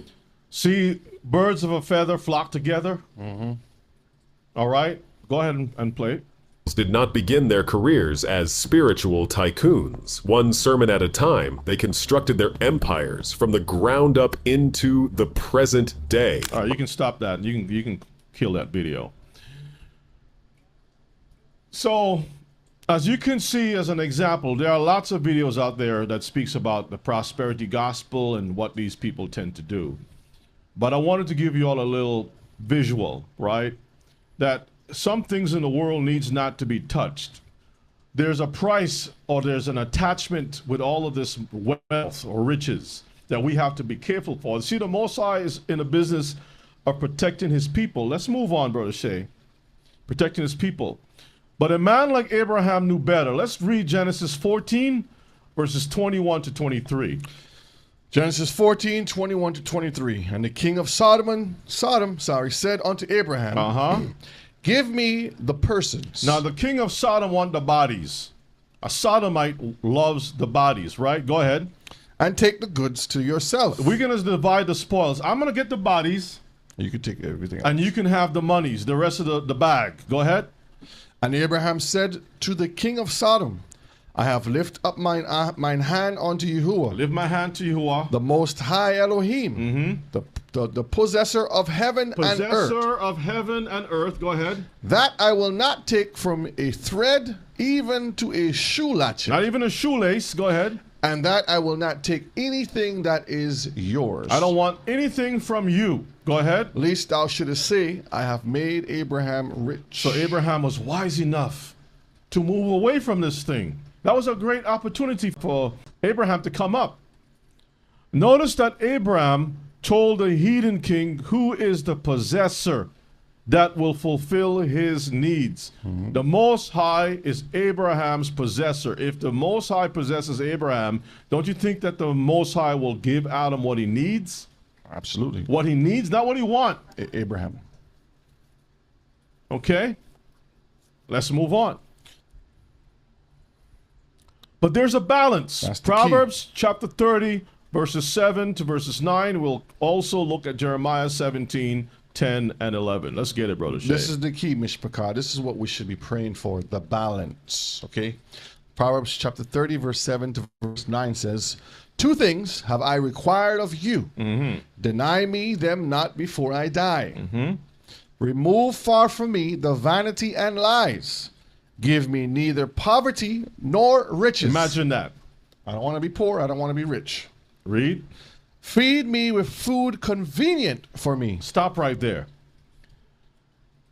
So Solomon is saying that there is food that is convenient. I want you to feed me.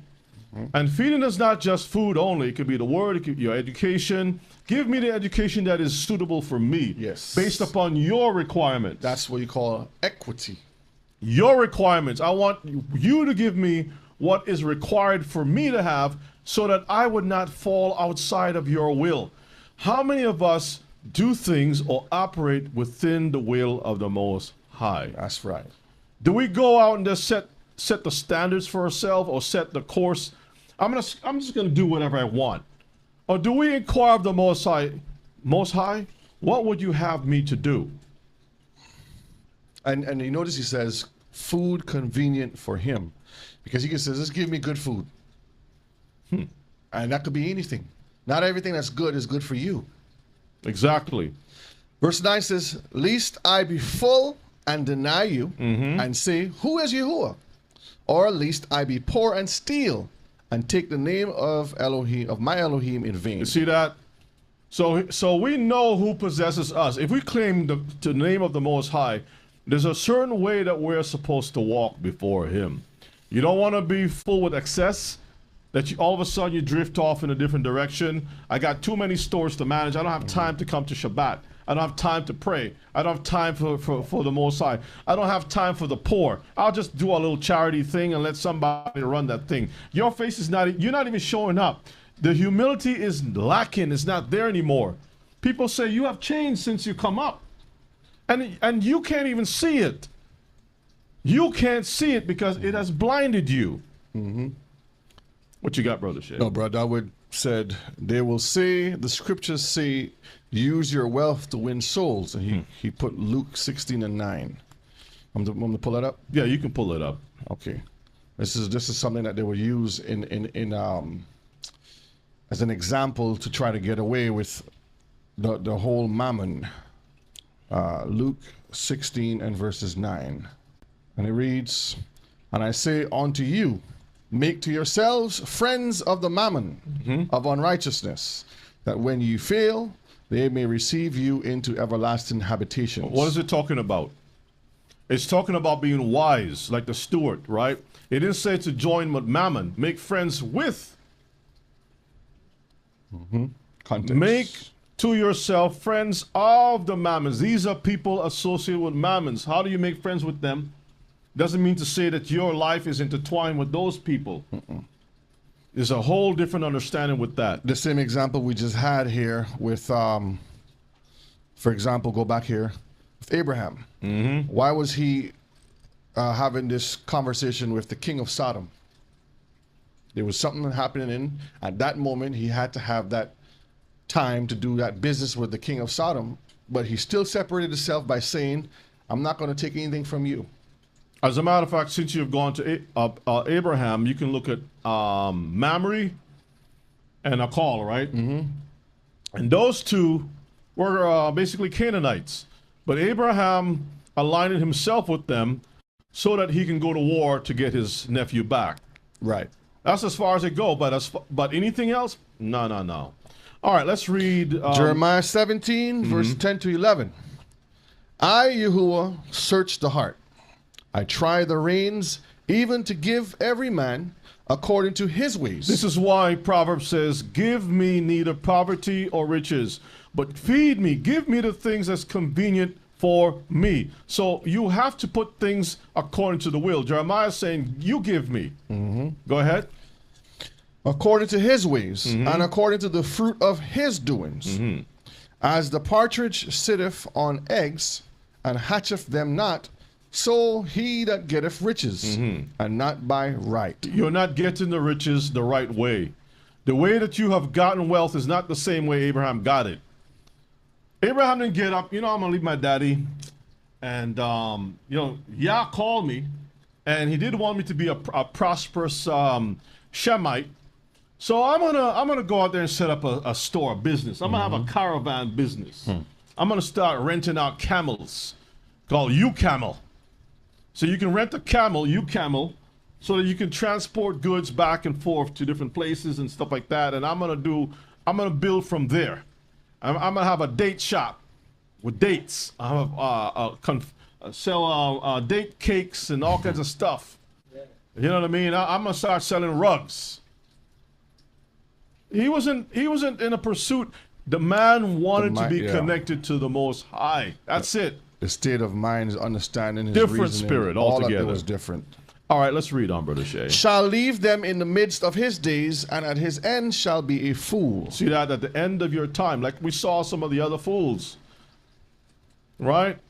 They didn't get wealthy according to the righteousness of the scriptures. Can you imagine Whitney Houston started in a church? They all start in a church. How did she die? Lonely. Let us move on. Advice from an experienced rich man. Let's see what Job has to say. Job 31, 24 to 25. If you want to hear advice from a rich person, right? Rich dad, poor dad. Here's a rich dad who also was a poor dad and became a rich dad again. Let's read. Job 31, verses 24 to 25. And then 28. It says, if I have made gold my hope, or have said to the fine gold, thou art my confidence, if I rejoice because my wealth was great, and because mine hand had gotten much, verses 28, This also were an iniquity to be punished by the judge, for I should have denied Elohim that is above. See that? If I made gold my hope, I have actually, by default, denied the Most High. That's what he's saying. So you're going out in pursuit of some kind of a mirage called happiness. And in pursuit of all this thing, the Most High is further and further away from you. You can't even see the Most High in your rearview mirror. You can't. Now imagine Israel had the Most High as a fire, or the angel of the Most High encamped round about them, a fire by night, cloud by day. Yeah. And still, their hearts were not right. Oh, boy. Still, they wanted the life of Egypt. They were looking back instead of looking forward. This is and this is a perfect example of today going through the wilderness again. The Most High is thinning out, we'll say, the herd of sheep, because we're sheep. That is called a remnant coming into the future. When he returns, he's returning for a remnant. Because a lot of us who want to hold on to the glamour life of Egypt and looking back at the bright lights and what they could and they say they should have, they're going to be very sorry. Want me to get that? Yeah, I sometimes when people tell me what they pay for rent for a house, an apartment, I shake my head. I'm like, excuse me? I'm telling you. You pay what? You don't own a house, and you got to work pretty much constantly. There's no time for you to even take a break. Because why? That apartment becomes God. The apartment is saying, if you don't pay for me, you will not have a life. And that thing dictates the type of job that you have to become a slave to. You can't even serve the Most High. A lot of times you can't come to learn anything. You got to catch it later on. How come you can't reverse the thing where you catch your job later on and make the Most High first? I'll catch the class later on. I'll get the understanding later on. I'll catch it later on YouTube. What happened? You can't get it now? No, because I gotta take care of other things. Because your priorities are all mixed up. You have one foot serving the Most High and the other foot somewhere else. Well, brother, you don't understand. No, I don't understand. You explain that to me. That's right. What do you think the classes are here for? So that you can be in proper understanding of the will of the Most High. So you can change your life. That's right. Well, you just want to be poor like you. I'm not asking you to be poor like me. I'm trying to show you where your priorities lie. No one is trying to stop anyone from being successful, meaning have a business that brings in income. But if Abraham have to say, well, yeah, I know you said to leave my father's house, but I got to take care of all this stuff first, and I got to do this stuff. Yeshua says, if you think like that, you're not worthy of me. You are not worthy of me. Right. Because what is the purpose of life? Why do we breathe? Are we living and breathing so we can be a slave to other men's business? The whole purpose and end up being like Michael Jackson or Whitney Houston? And you got gold records everywhere, and yet those gold records can't save your life. Not yours. When they do an autopsy on you, do they find that you died with peace? Oh, he died peaceful. Or you died grabbing onto the side of the bed, grabbing onto, trying to get it. And this is where, Mishpachah, we have to have that understanding, that wisdom. And let me go back up to this slide here a minute. Nobody's trying to tell you to be poor, family. Go ahead. Again, food convenient for me, wealth convenient for me, health convenient for me. Everything is according to the Most High's will. Equity, that's why I said the word equity. Because again, what the Most High has for you is different for me. It's different for the next person. We have to know what our role and responsibility is and stay in our lane. That's as simple as it is. But we want to look outside and see other people's stuff and try to grasp what is not ours. Go ahead, Elder Ima? Okay. Yeah. Mhm. And that's why the scripture says, seek ye first the kingdom of Elohim, That's right. and all these other things will be added unto you. That's right. We're going to cover that too, Elder. Yes, Ima. I will say that the people are saying that was in the Old Testament. Long ago, Abraham was already Okay. old and thing. We are in the New Testament now, Mm-hmm. and that's what they preach. New Testament, because you can get what you need, what you want. Well, even in the New All Testament, was in as need, Ella and quoted, thing is in the want. we're gonna see all of that same stuff as Ella mentioned. It's there. We're gonna get all of that because it's important. Again, for the record, I'm not saying that people cannot have wealth. That's not what I'm saying. But if wealth is gonna determine your life is gonna fall apart because of wealth, Be the to downfall. get away from it. It's not worth it. Some of you may say, well, it hasn't affected me yet. Is that how you're looking at things? It's like you're driving a car, your foot is on the pedal, you're going 95 miles an hour. I haven't crashed yet, so let me keep pressing the pedal. Mash it harder. If something appears before you, you may not have enough time to control the wheel, to stop. I have 1 more mile to go, Rebbe. I went 100 miles already, going 100 miles an hour. I should be fine for the last mile. That's what they can tell you. Let's read Ecclesiastes chapter 5, 19 and 20. Verse 19 and verse 20. Every man also to whom Elohim have given riches and wealth, and have given him power to eat thereof, and to take his portion, and to rejoice in his labor, this is the gift of Elohim. This is the gift of who? Elohim. Because the Most High have given you the riches and the wealth, and given him power to eat. So when you have the thing, you can enjoy the food. He's the one giving it to you. Don't go out there, right, under the guise of Yah. You're using his name and going out there and trying to do whatever you want to do. It says, Yah sent me to do it. You're using the Most High name in vain. Okay? Yeah, did Yah send you? So how come you're so miserable? How come you can't get rest? How come Shabbat is meaningless to you? Why are your children so broken? I want you all to go look at that show with Tracy Ross. It's so important. When I saw that thing, Brother Shane, man, I tell you, it reminds me of so many people that's even within this ministry. Go ahead and read verses 20. For he shall not much remember the days of his life, Uh-huh. because Elohim answereth him in the joy of his heart. Hallelujah. See that? This is what we want.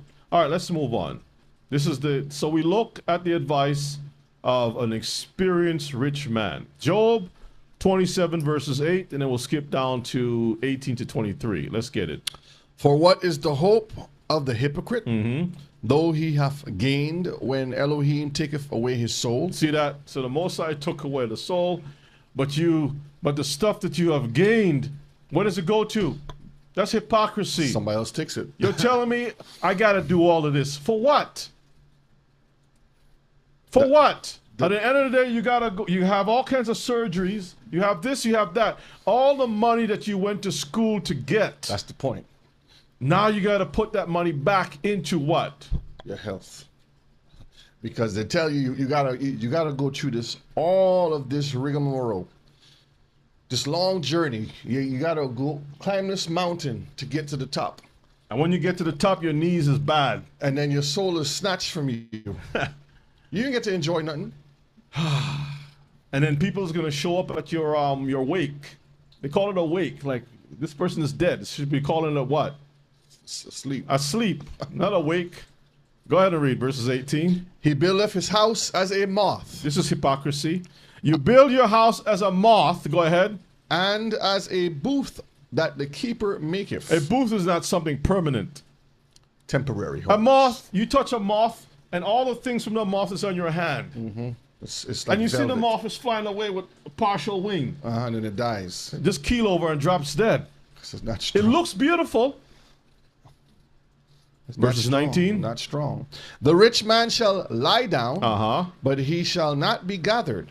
He openeth his eyes, and he is not. When he dies with his eyes open because he wants to see everything. He can't even close his eye in his death. Somebody got to close his eyes for him. His eyes is open like I got to see everything, my last light. But a righteous man like a Jacob. Jacob called his children, hey, children, come, let me tell you what's going to happen in the last days. This is going to happen. This is going to happen. And then when he finished, they all pull his legs up together on top of the bed. And he lay down, close his eyes, and like he's gonna go to sleep. Daddy, you all right? I'm just gonna take a little nap. I'll see you in the kingdom. All right, Dad. And then all of a sudden he's asleep. And everybody's crying. Oh, the great Father has rested. The great Father has rested. Daddy is gone. But he has left how we should serve the Elohim of heaven and of earth. Daddy was not chasing after wealth. When Esau showed up, like, man, you can have half the stuff. You can have it. Take it.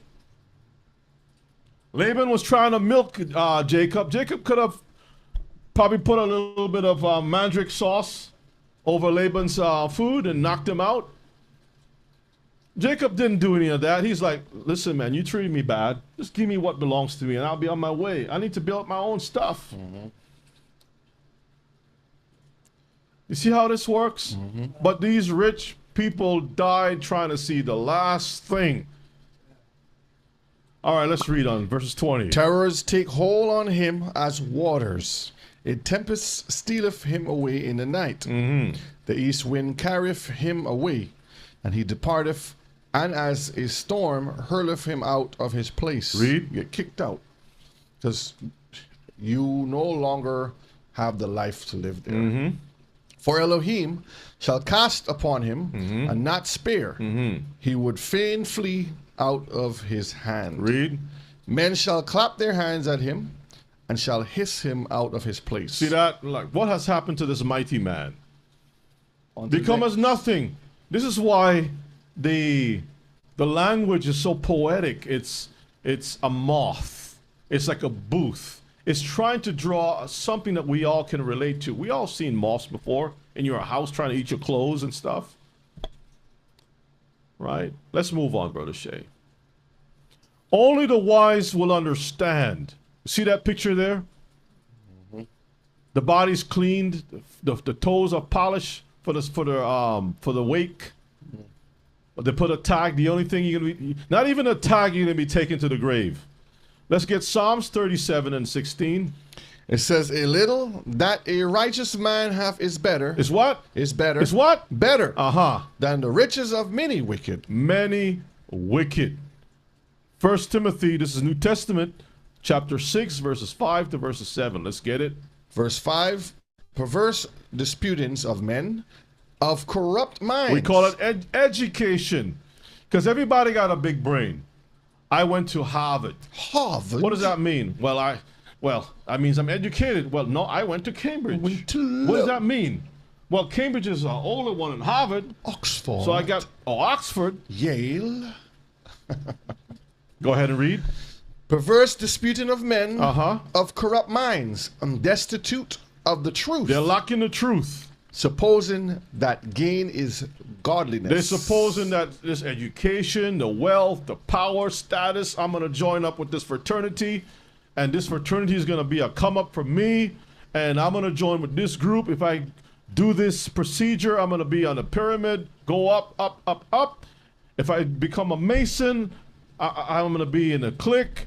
I'll be, what do you call it, like Teflon? Teflon Don. Untouchable. Okay? Supposing that gain is godliness, read. From such withdraw thyself. Pull yourself away from such thinking, Mishpachah. But godliness without contentment is great gain. Godliness. If godliness doesn't include being content, is a waste. You're gone. So godliness with contentment is what? Great gain. A great gain. This is what the Bible is trying to teach us. Go ahead. For we brought nothing into this world. Uh-huh. And it is certain we can carry nothing out. It is certain we're not going to take anything with us. Let's read on. Let's move on, Brother Shay.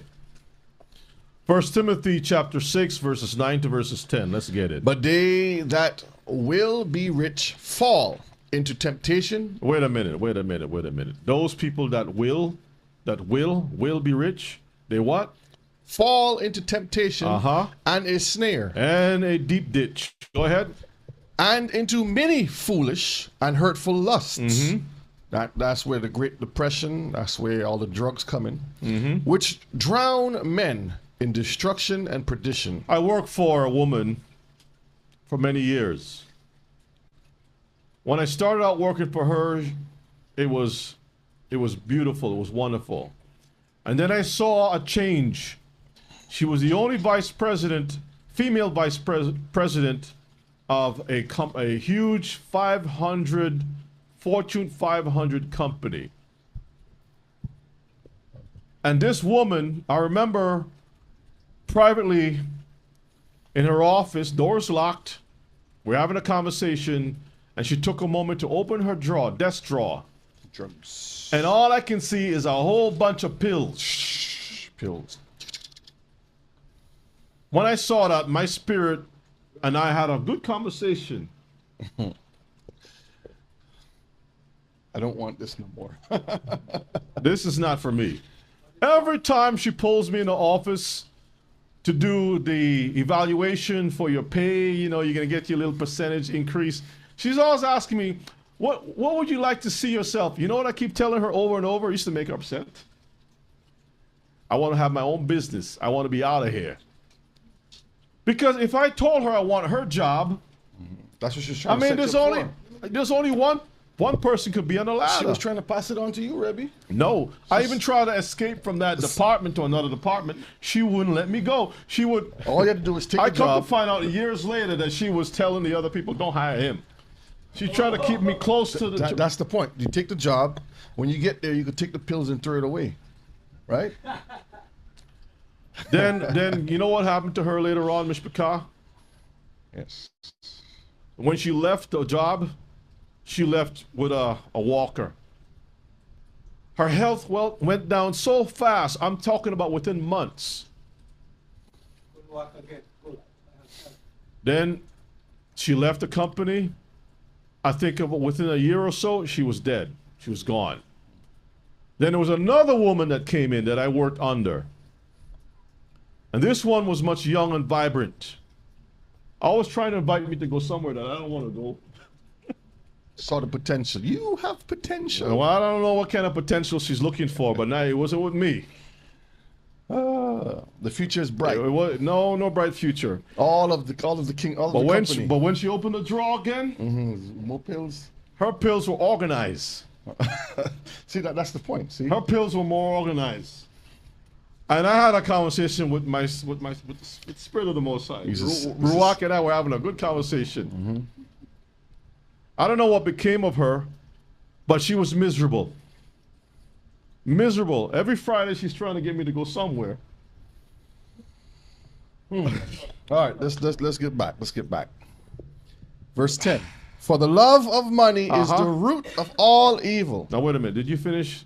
Yes. Did you read? But they that will fall be rich and fall into temptation and snare. That's how we got into to many foolish and hurtful lusts, which drown men into destruction and perdition. That's how we got to the draw of pills. Okay, the pills. Let's get to verses 10. Go ahead. Okay, Elder. Let's go back to verses 10. Pick it up. For the love of money is the root of all evil. The root of all evil. Go ahead. Which while some coveted after, see, because you didn't have a covetous spirit, they have erred from the faith and pierced themselves through with many sorrows. Pierce themselves. You're just like you setting yourself up for a disaster. I should have never. The love of money is the root of some evil. All evil. It says all. Love is connected to all. There's a lot of sacrifices that you have to make and other people around you have to make. That involves a lot of other things. So let's move on. I think a lot of the problem is when because the Most High always warns his people, and I'm going to call that red flags. But a lot of us, some of us, know what those red flags is, and we take heed to it. Some of us know what the red flags is, and we don't take heed to it. Some of us don't know what the red flags is. And this is where, for those who don't know what the red flags is, this is where you have to get into the Torah to understand, to hear his voice, to know what to look for. Because right. you can't have no excuses when the time comes to say, well, I didn't know. Brethren, let me tell you something. In all seriousness, right? When I was enticed by my boss to take, you know, to build myself up career-wise, I was always moving backwards. I was satisfied whatever monies I have, I may do with it. Opportunities were there. I stayed in my lane. I saw a lot of ambitious people, and a lot of those ambitious people, they were burnt out. Their families, they were always getting called, "Mommy, so and so happened," and they had to leave office early. Why? Single women, lots of children, trying to work. At the same time, the boss is telling them you need to get more education. They already had a degree, or degrees, be certified in this thing. And so they're during the lunchtime, they can't even get a break for lunch. You know what I would do for lunch? Every lunchtime, brother, you know what? Let me tell you what my regiment was for lunch. Very, very simple. I would try to on my break, because you got 15-minute break before lunch and 15 after. I would eat my lunch, 15-minute break. Then, and I normally take my break somewhere about 1 o'clock. 1 o'clock. So I would, a half an hour, I'm reading the scriptures. And the other half an hour, I'm out. I'm sleeping. I don't care if it's 20 degrees outside or not. I've just parked my car in the sun, let the sun warm that car up. I'm sleeping. 30 minutes of Torah, of scriptures, and the other every single, they would always catch me sleeping. Reading and sleeping. That's it. Now, if I didn't have my 15-minute lunch, 15-minute break, and have my lunch that time, I would eat and read the scriptures at the same time, but I always would take my rest. The other people, they're miserable. They're spending their time reading, studying, going through books, trying to get that certificate. I never went for any certificate. Never. That's funny you say that too. Didn't go for any certificate. And the Most High preserved me, provided for me. He kept me while people were losing their homes, they're losing their families, their children is all over the place.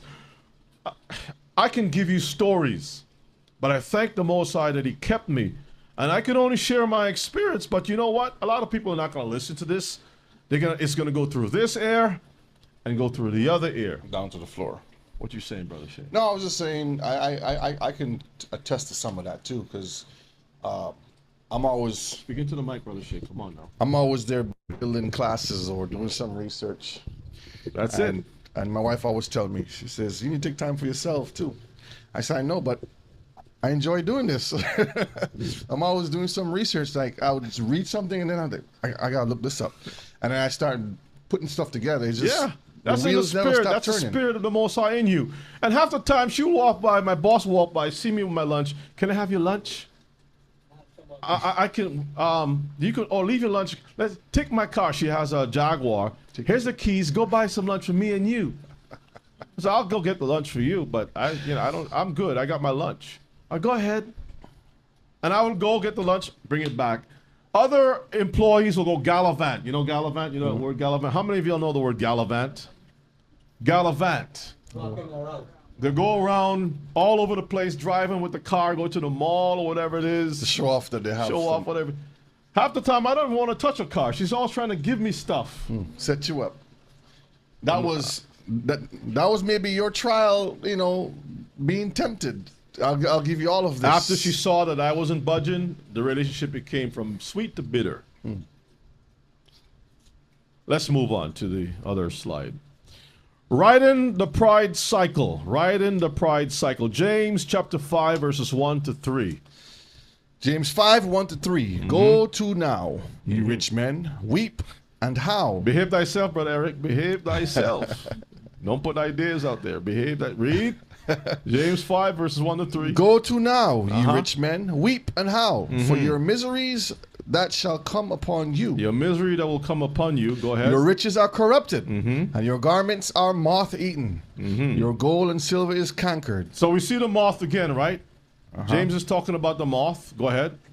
Your gold and silver is cankered. But wait a minute. How does gold and silver become cankered? It's not like iron that rusts. Go ahead and read. And the rust of them shall be a witness against you, and shall eat your flesh as it were fire. Is it really speaking literally about gold rusting? No, it's just it's a figure of speech to say that this is not the real essence of it. All right, let's read on. You have heaped treasures together for the last days. See, that's what it's talking about. At the end time, it shows the fruit. The fruit is worthless. It gives you nothing. There's no value in it. You take a person who has like a person who's a real bum. When I say a bum, I'm not speaking in a bad sense. I'm saying there are people who you can take them to rehab, give them a new suit, bathe them, give them money, trim their hair, and they will go right back into the streets. That's the pigs with the pearls. You take that. You can't take the ghetto out of the person. Well, I'm just saying that there's some people who feel like, I want to be free. I'm not speaking about people who have mental issues. No. There are people who like, I'd rather be on the streets or like living, just being free. I don't want to be committed to anything. Right. I just want to be free. They're smart people. They live a simple life. They work, you know what I mean? But they just want to have a simple life because they understand. And some of these people have already climbed a ladder of success. They've been accountants. They have been at Wall Street. You know what I mean? They have had money. They sold their house. They got rid of everything. I'm tired of all of this stuff. The rat race is nonsense for me. Let's get Matthew 6, verse 31 to 33. Let's pull it up. Pull it up. Okay. Pull it up. Remember the concept of the pride cycle where wealth can lead to self-sufficiency and disregard. So what it is, again, once you start making that money, the Most High becomes second to you. Third, fourth, like all of a sudden, the Most High drifts away from you. Says, therefore, take no thought, saying, what shall we eat? Or what shall we drink? Or whether shall we be clothed? In other words, it's not to say that you can't plan for your future. You can't prepare for the next day. But it's saying to the point where you become paranoid. You're overworking. You're putting everything before the Most High. Your health, you're working so much that you're sick. That you don't have time for your family. You don't have time to even read or pray when you get up in the morning. So it's saying, therefore, take no thought, saying, what shall we eat, or what shall we drink, or whether shall we be clothed? Where am I getting my clothes from, my drink? You spend time thinking about all these things. Go ahead. For after all these things do the Gentiles seek. Stop. This is a huge clue right here. You see, this type of behavior that we're talking about in today's class, that's Gentile stuff. You want to know why? Because remember, you always quote Jubilees, how the Most High gave spirits Jubilees 15:31 to cause these people to go in a different direction. But with Israelites, it's not supposed to be so because Elohim is our provider. That's right. That's the key right there. Once you know that the Creator is your provider, man, you're good. You can be on like Jonah was on the ship sleeping. And everything's sinking. It's like, what's going on? This dude ain't. Don't you hear the thunder? Like, man, I don't hear anything. What are you talking about? That's the key. If somebody's going to say, I'm going to throw you overboard, you're going to be panicking. No, don't throw me. Throw that person overboard. Jonah's like, throw me overboard. Why? And that's something that's something I learned from a young age, coming up, just having that understanding of when I'm reading. I was always hungry to read. And the understanding came to me to say, if it's the Most High's will, when I find myself in predicaments, I always say, I didn't put myself there. So I know I didn't do anything wrong. So if it's the Most High's will, then then my life will be gone. Or the Most High is going to protect me from whatever it is. And that's how it has always been and how it always be. Hallelujah. And look at you. You got clothes on you. Yeah. Smell clean. fresh. That's the important thing. The Gentiles now is separated from the Most High. This is why they are stealing our ideas when it comes to the scriptures. They're trying to make Jesus want them. When the scriptures say that there's a disconnect, there's a big chasm between the two. Right? This is why Yeshua said, he could have said anything else. For after all these things, the other nations, these nations seek. You should not be thinking like that. Because I'm your Who's provider. he speaking to? I'm your provider. Israelites. I'm your husband. Read on. For your heavenly Father knoweth Mm-hmm. that you have need of all these things. Uh-huh. So you understand? He made you. He know you're going to need these things. Mm-hmm. So let him provide it for you. But seek you first the kingdom of Elohim. Mm-hmm. That's the key right there. And his righteousness, Mm-hmm.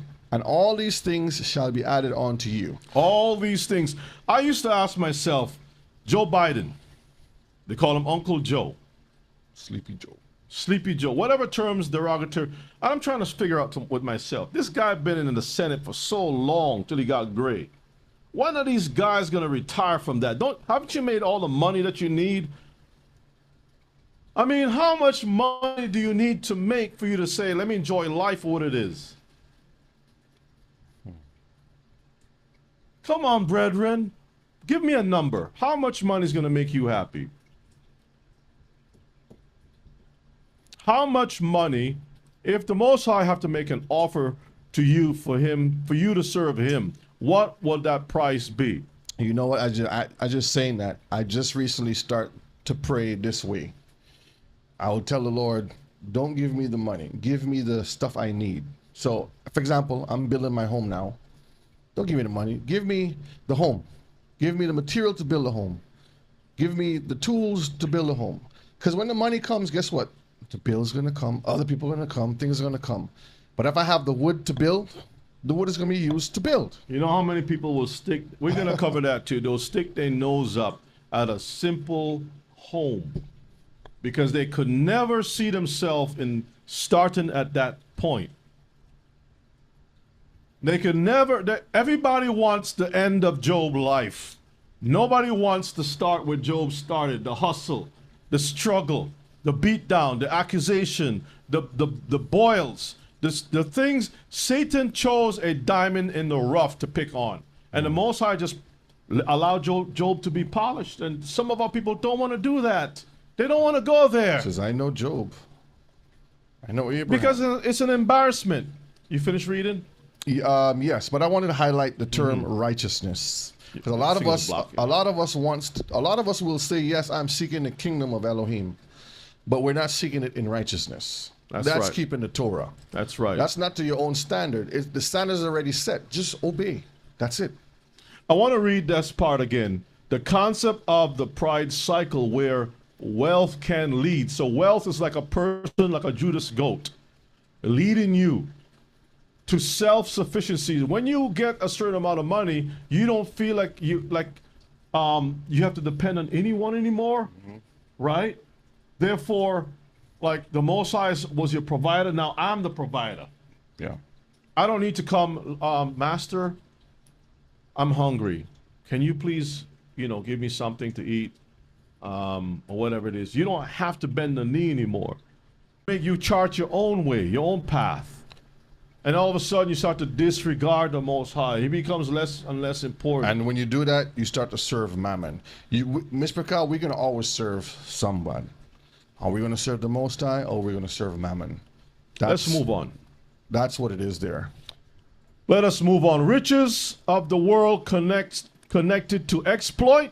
That is a question. James 5, verses 5 to 6. Because what you don't understand is that once you start to get into that money, there are attachments to this thing that is also connecting to exploiting somebody else. Yes. James 5, verses 5 to 6.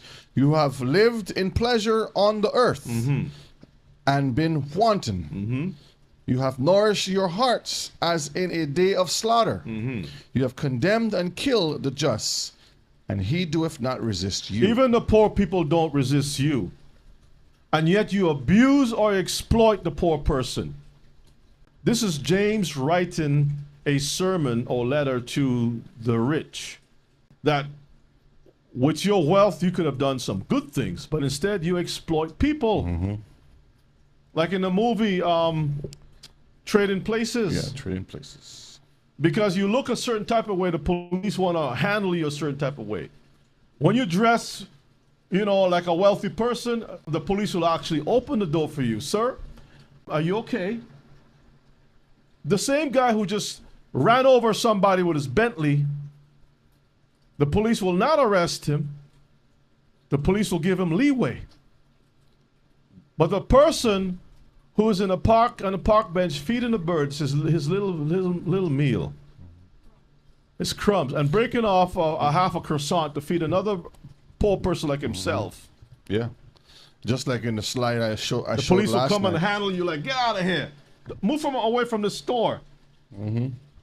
Like in the slide I showed last night, the gentleman was poisoning people, and then he became the head over that organization, the founder of that.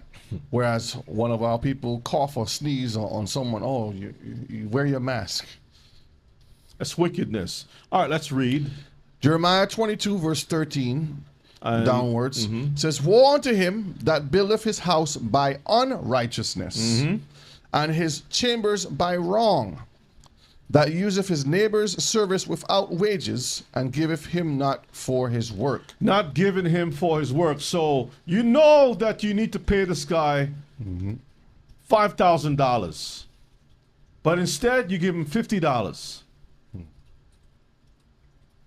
$50. You know the work that he has done. This is why sometimes, brethren, I remember watching a video where in Africa, for example, you have these young people who would take the oil cans and turn those things into musical instruments. And the Gentiles will leave, go to Africa, and buy the thing for like $3. Come back to America and sell those things for $500.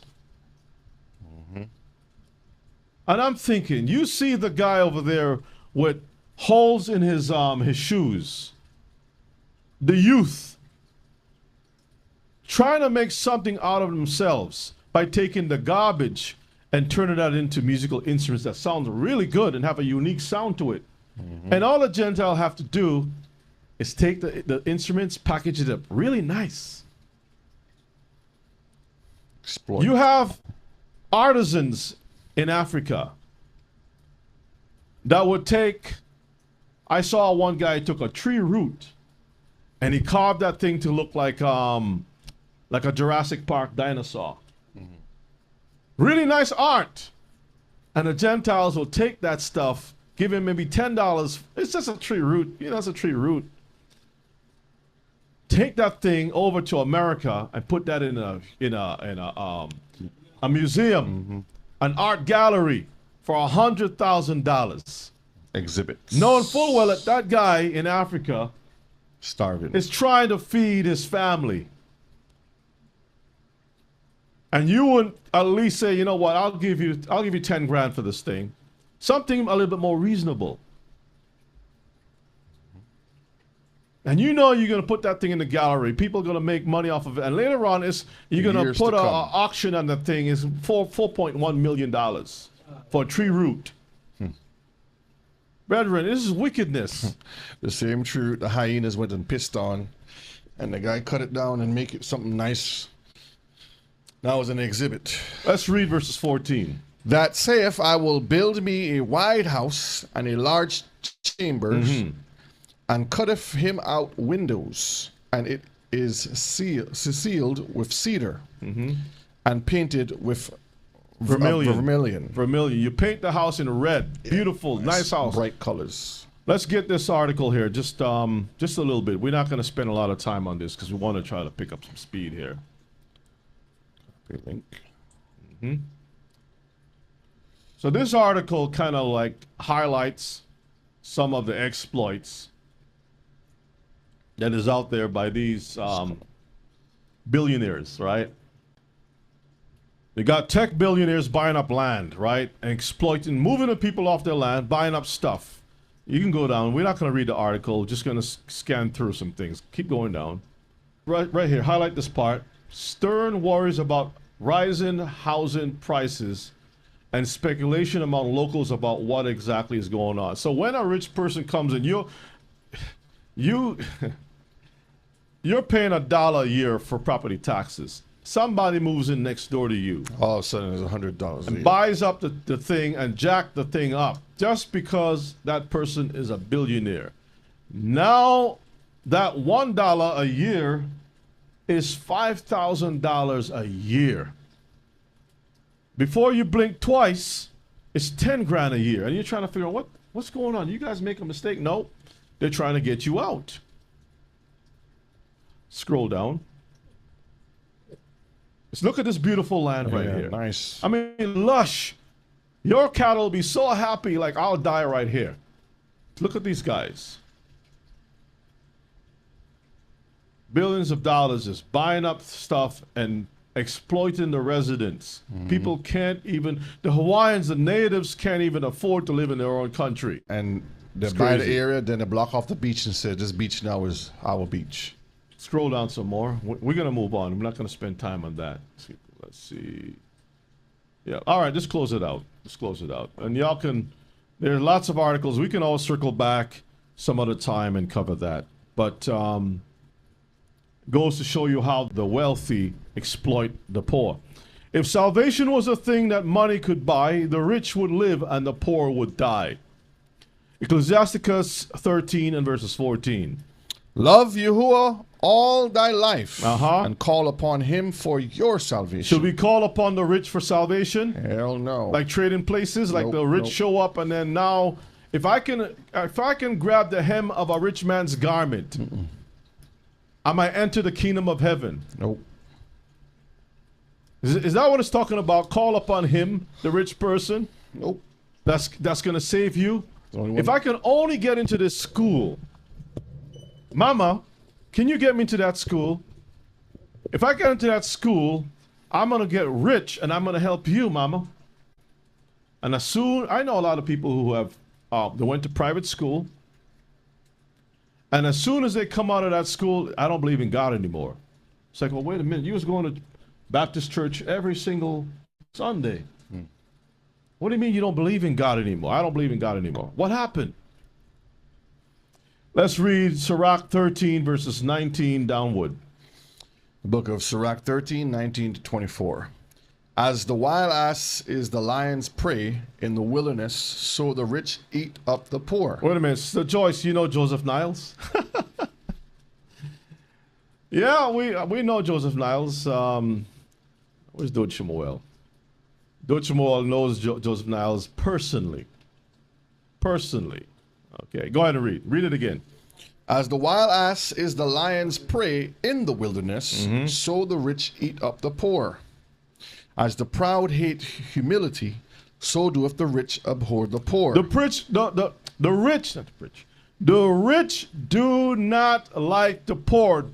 Don't let them fool you. You think Oprah loves the poor? Nope. She's using them to gain more money. To maintain her riches. Oh, I'm gonna give away this thing, a trip to so and so. You think that thing is really her that she really cares about the poor? No, it's a ploy. It's part of her strategy. This is how she makes her money. A giveaway for a trip for about $2,500 with hotels and all that stuff. You're thinking that, oh man, Oprah loves me. No. That little thing that she did, she checks the ratings. Man, I made $10 million in that show last night. What is $10 million in comparison to $2,500 in comparison to $10 million? Her ratings just went up. Go ahead and read, Brother Shay. As, let me read, verse 21. A rich man Read it again. A rich man beginning to fall is held up of his friends, He's held up by his friends. but a poor man being down is thrust away by his friends. Imagine that. When you are down, your friends just kick you to the side because you don't have the money. You see, your friendship is based upon your wealth, how much you have, or who you're connected to. Oh, you know P. Diddy? I'll come with you. You're a stepping stone. They don't really care about you. This is why Eddie Murphy was there between. He already know the game. He knows that every time, excuse me, he's on the streets, these same wealthy people will pass him by. But the wealthy people play games with the poor, making deals on the poor. They say, you know what, we're going to put some money, invest some money in this school.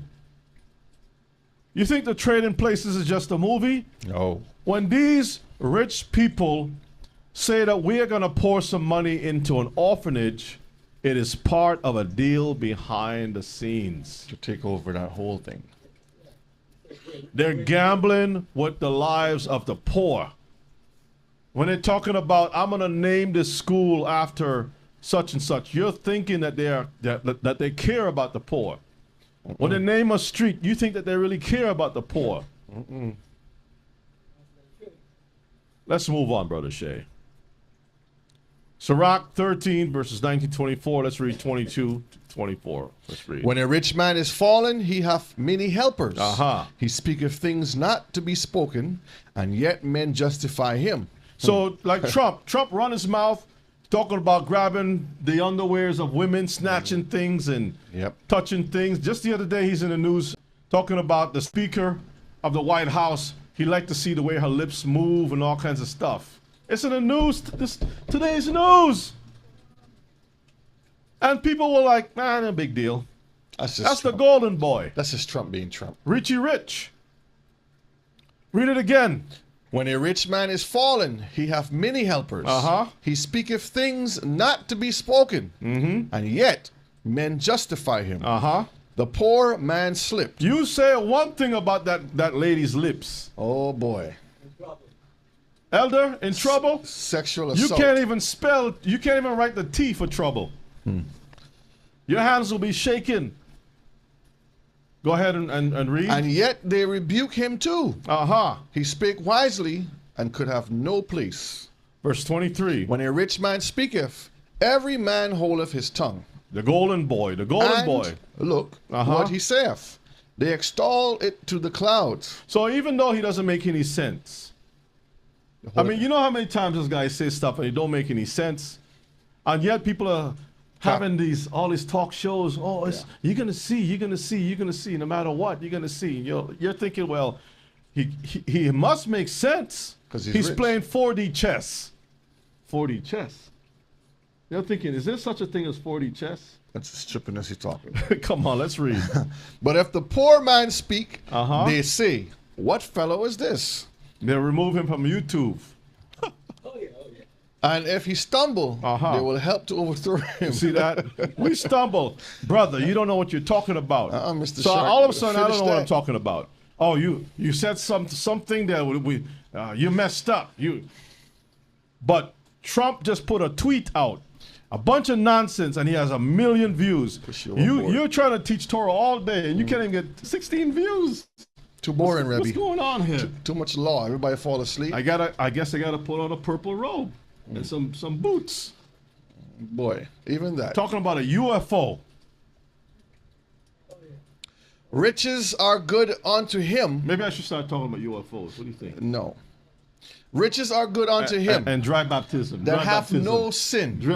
Dry baptism. And poverty is evil in the mouth of the ungodly. Come on, Brother Shay. Come on. Huh?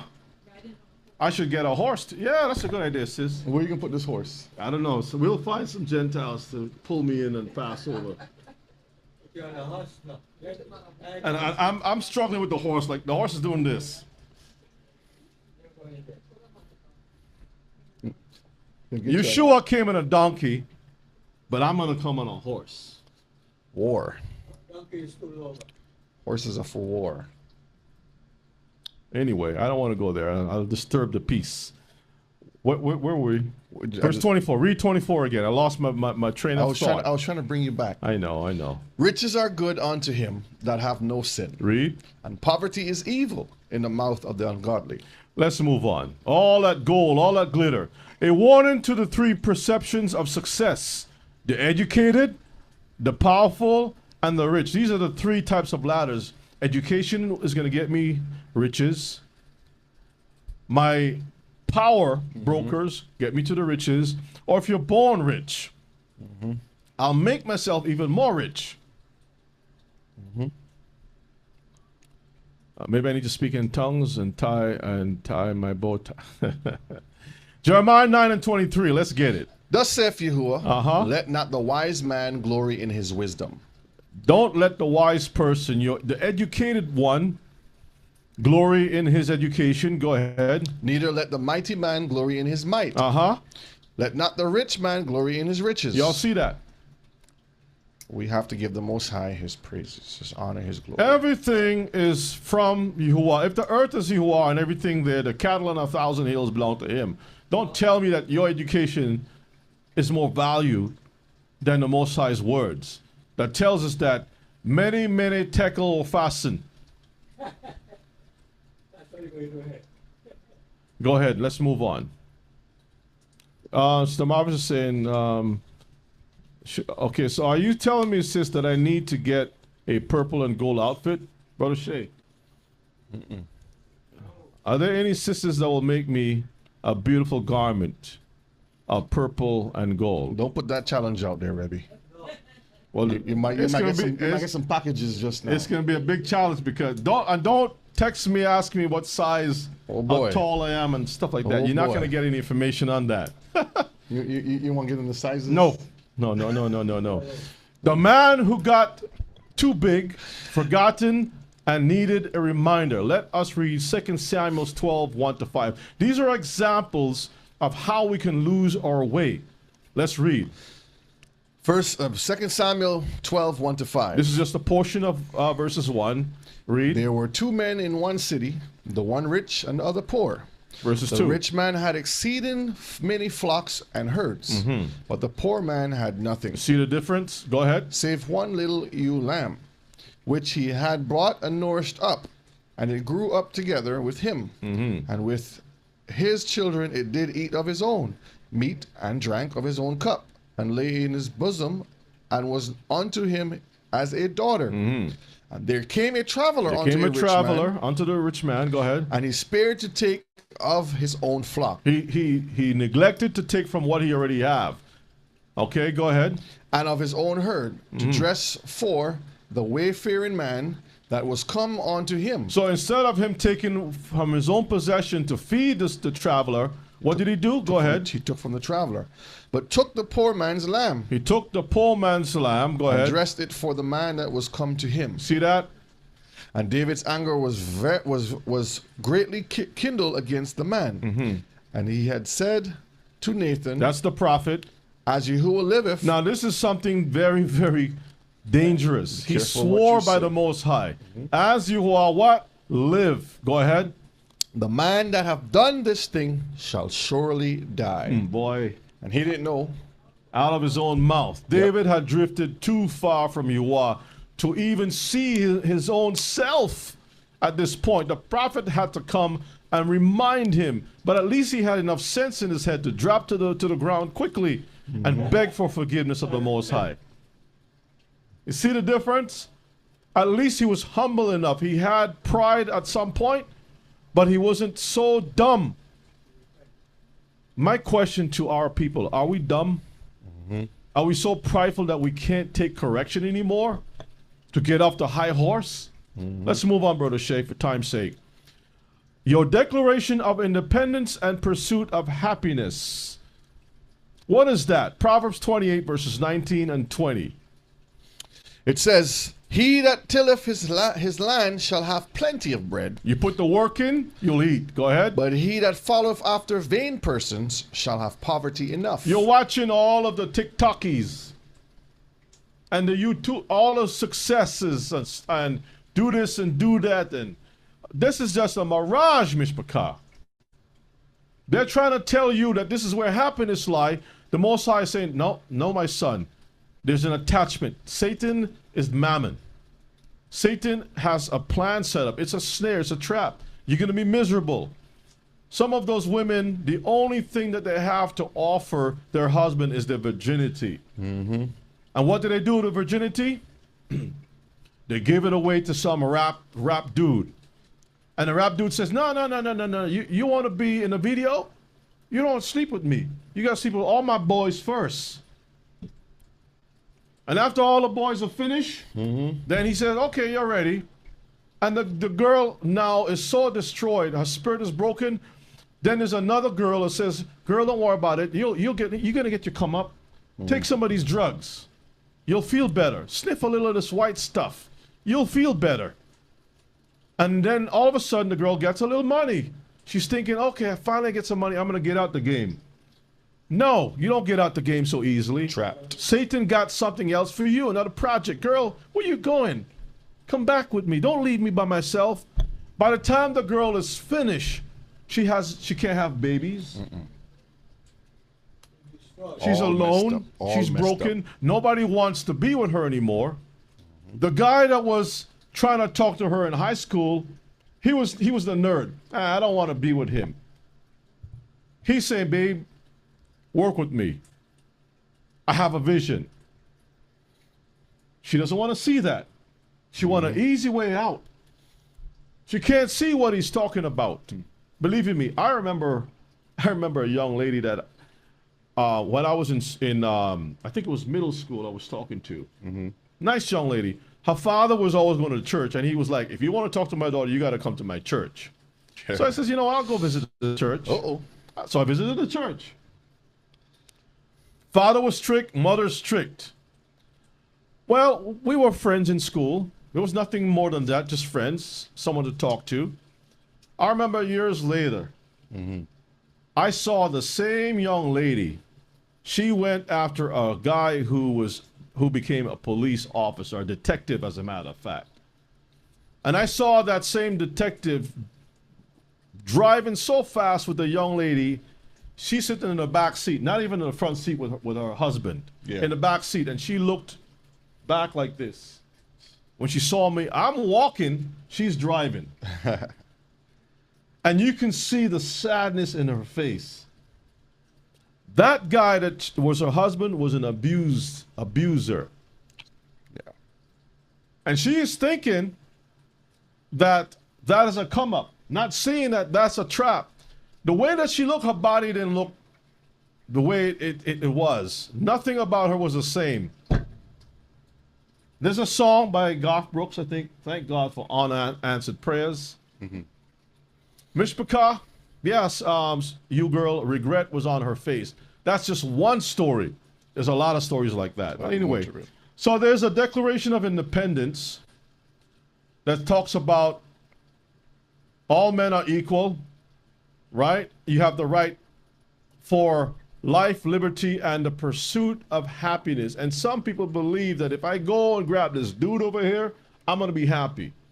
If I go this direction, I'll be happy. If I join a football team, I'll be happy. And you're thinking we're all boys, we're all men.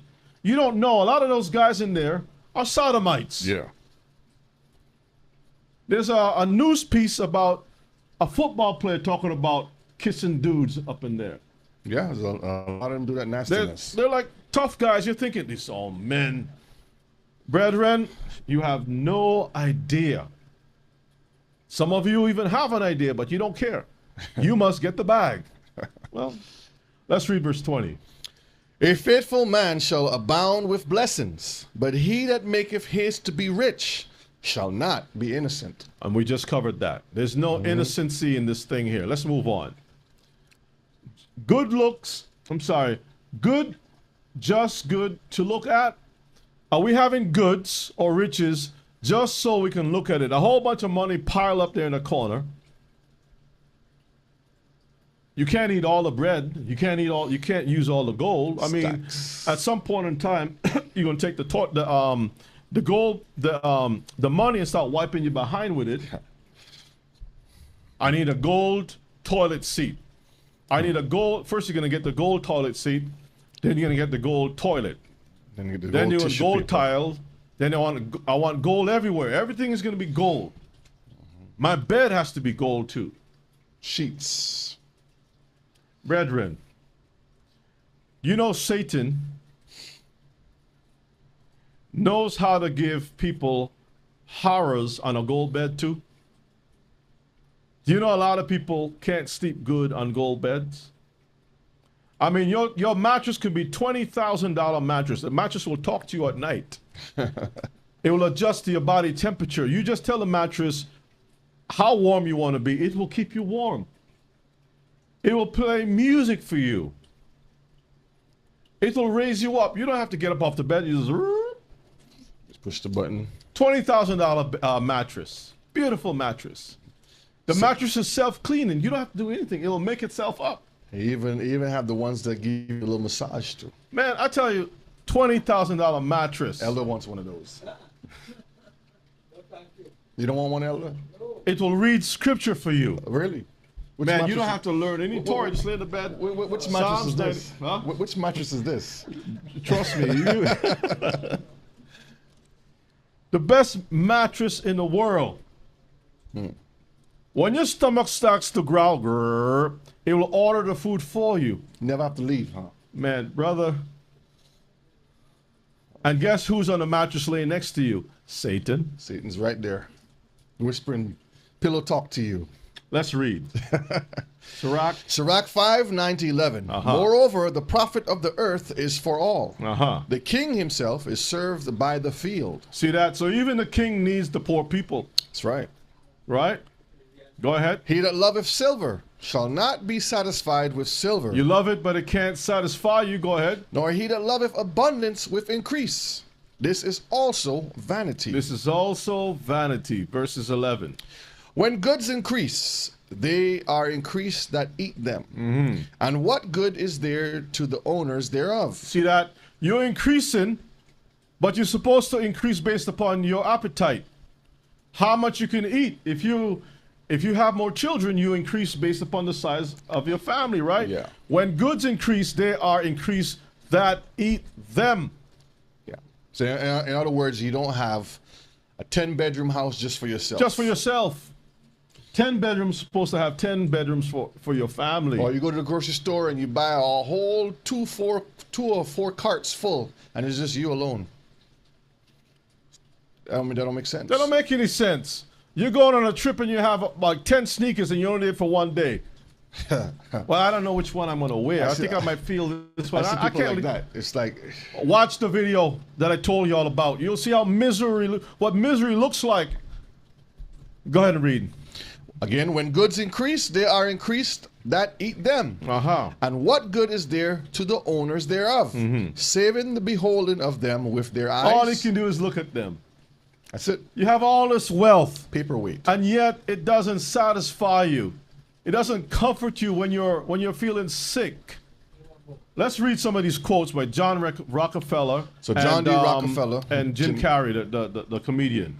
John D. Rockefeller says, quote, a man's wealth must be determined by the relation of his desires and expenditures to his income. If he feels rich on $10 Uh-huh. and his everything else he desires, he really is rich. If he has $10 and he's happy, he's rich. Don't tell me that my $10, I'm not a rich man. No, Rebbe. Based upon what? My $10. Your $10. And that's how it is with us Hebrews. We're looking at other people's status, and we're trying to compare it to that.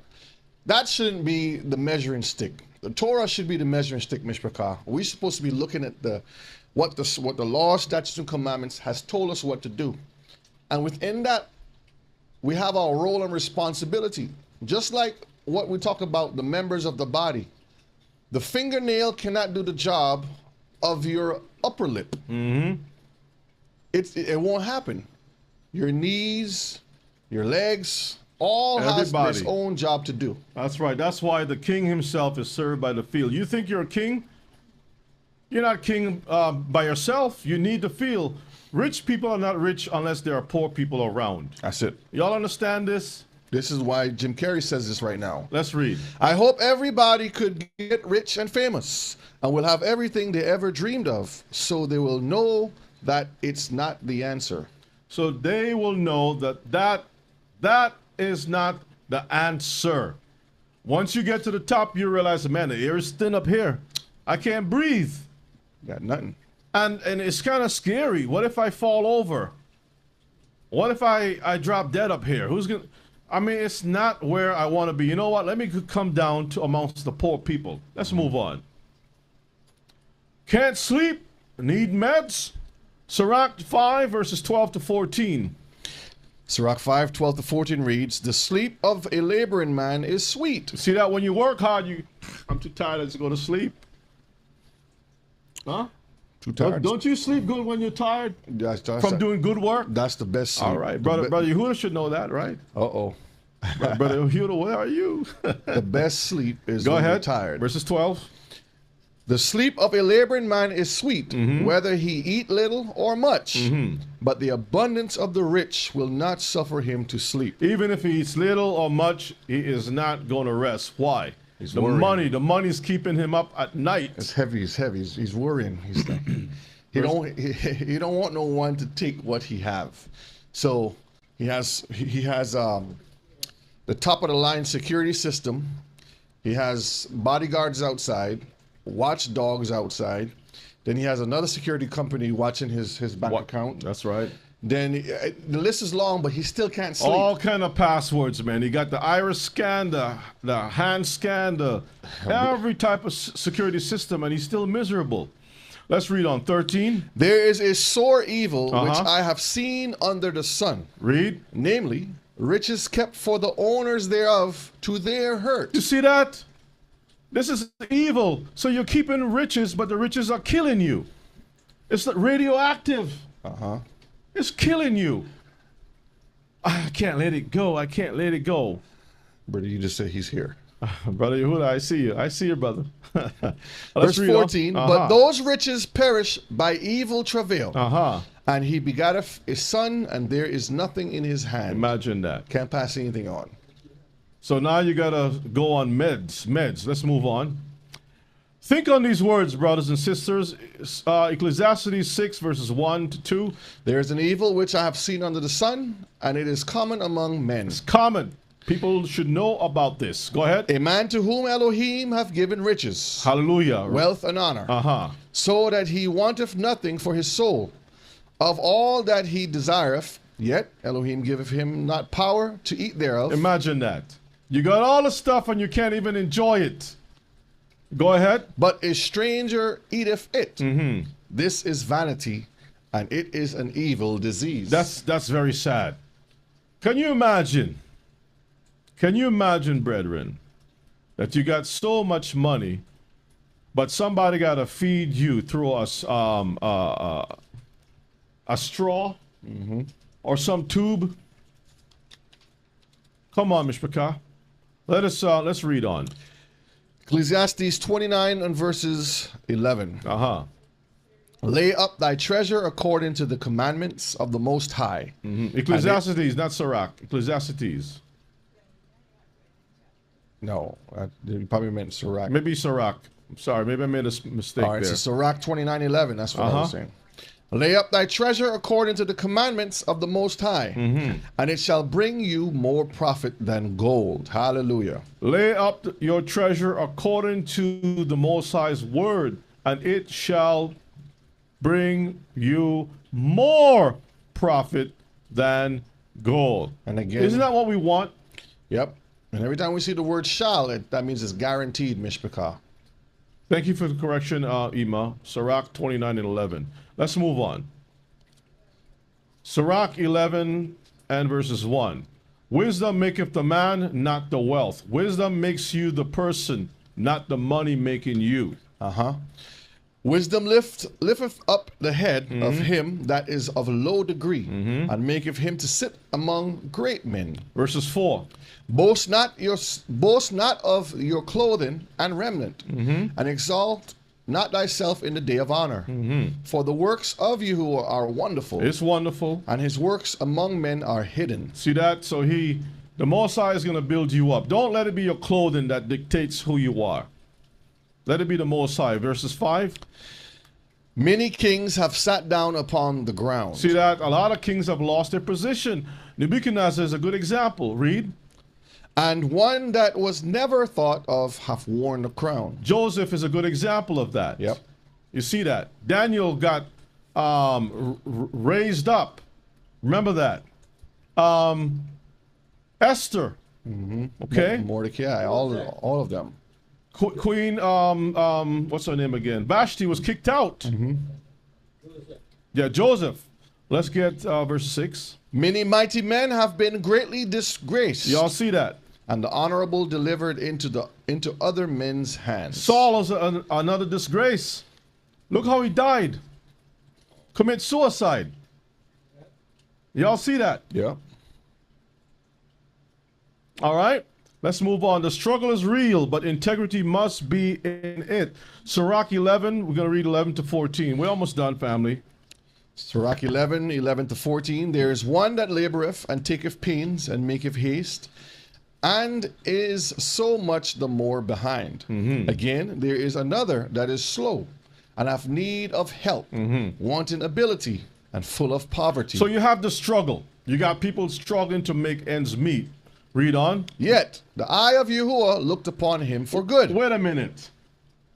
You see, that's the part that is messing a lot of people up. You got people who are working hard, trying to catch a break, Can't get to break. working very hard, making haste, right? They're still behind trying to pay their bills, everything else.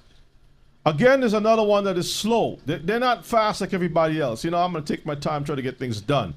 He needs the help. They needs people, like, they need to be skilled. They don't have all the skills or access to things to get them where they need to be. But guess what? And they have poverty. Yeah. They don't have the best car. You know what I mean? The dirty seats. Well, brother, you should keep your seats clean, whether you're poor or not, right? But they're trying. They're trying. And you're saying, I don't want to go with him because his car might dirty up my nice clothes, my nice this and that. His clothes might, the spring in his seat might tear my nice clothes. But the Bible says, yet what? Read it again. Yet. It says, yet the eye of Yahuwah looked upon him for good. For what? For good. Your eyes is on that person for evil, but the Most High eyes is on that person for good. Read on. And set him up from his low estate. See that? Only a matter of time. You see, so you running fast like the bunny, and the other brother's like the turtle, moving slow. Slow and steady. The fast one, the end is like some of those people that we saw. The Prince. Prince was a confused Hebrew. Michael Jackson. Whitney A Houston. bunch of confused people. Yeah. He don't know if he's black or white. The other one don't know what gender he is. His guitar was like some sweet, confused thing.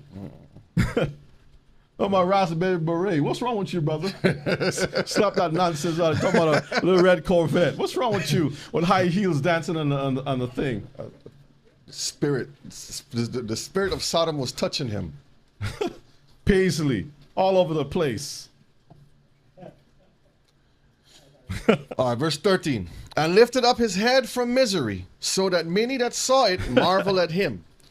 Prosperity and adversity, life and death, poverty and riches come of Yahuwah. The Most High will set you up or take you down, That's right. brethren. Okay, let's move on. Life is not excess.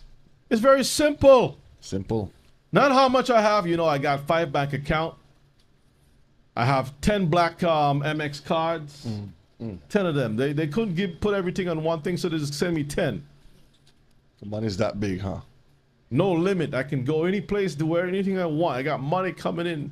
Every time I got these royalty checks coming through, I got all kinds of stuff going on. I got appointments. I'm busy, this, blah, blah, blah. And you're thinking, oh, I want to be like you. Oh, sir. Yeah, you want to be like that person? Okay, all right. Satan got your number. Don't worry. Somebody's going to knock at your door. Let's get 1 Timothy 6, verses 8, and then we'll skip down to Ecclesiasticus. I forgot which one it is, either 14 or 11, verses 21. I'm sorry. That was one of the texts I should have gotten together. But anyway, y'all look it up. and y'all tell me what it is. 1 Timothy hold on, 6 let me- and verses 8. All right. So 1 Timothy 6 and 8 says, and having food and remnant, This let is- us be therewith content. Uh-huh. Once you have your food and your clothes, be satisfied with what you have. You found it? I'm finding it right now. Be satisfied. You girl says with his Peter Pan getaway boots. Yeah, sis. I'm telling you, man. You watch a lot of growing up as a young man or a young lady, and you watch all of these people. It gives you the impression that that's what you need to pursue. The pursuit of happiness is in that type of pursuit. All right, that's Sirach 29. All right, so that's Sirach 29 verses 21 to 23. Thank you, Brother Shay. All right, Sirach 29, verse 21 to 23 reads, the chief thing for life is water. This is a very Simple. important thing for life. Is what? Water Uh-huh. and bread and clothing and a house to cover shame. The house is there to cover your shame. The house is not there to make you look good. Let me repeat it again one more time. They missed that. See? Say it for me. Because The if they miss it house- from me, they'll get it from you. The house is there to cover shame. Uh-huh. It's not there for you to look good. Why you want to pick that house? Well, that house is going to be paid off for. I got 20 grand. I'm going to buy this house, and I'm going to put my little time in, make this thing. Fixer-upper. Yeah.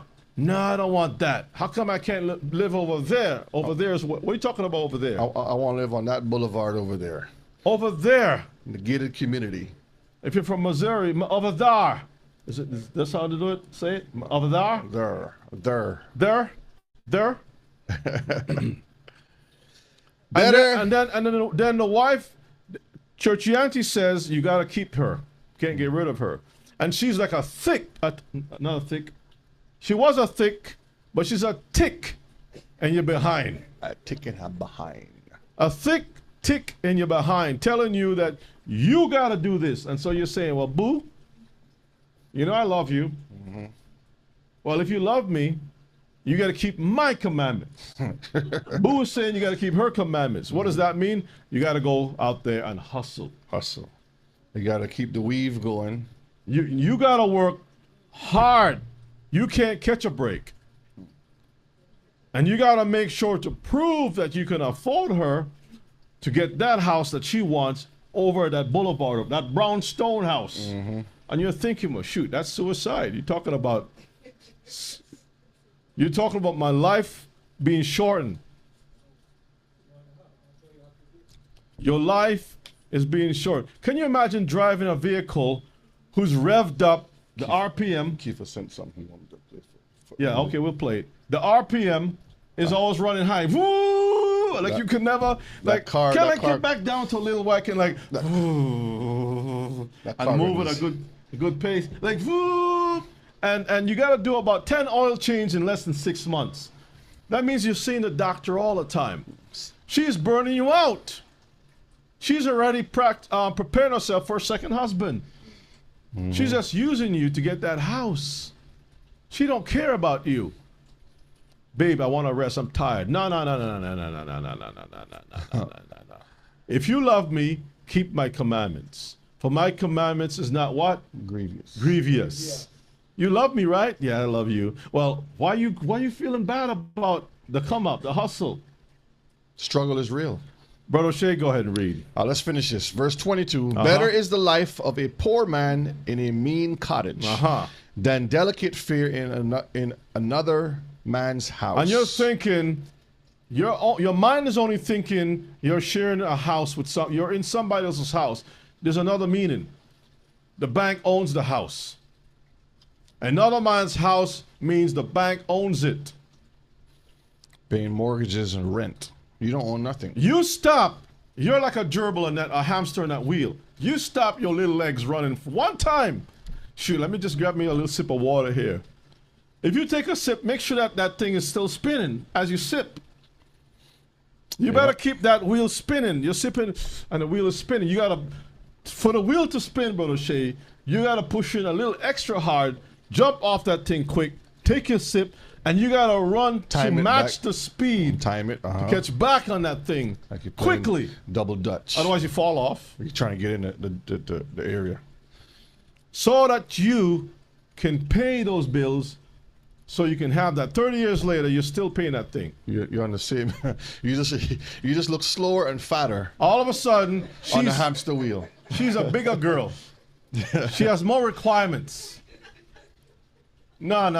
When I said I do based upon your capacity, woman. You fit this type of shoe. Now you're wearing double D. Double D, no man. You went from an A to a double D. Double Z. Double Z.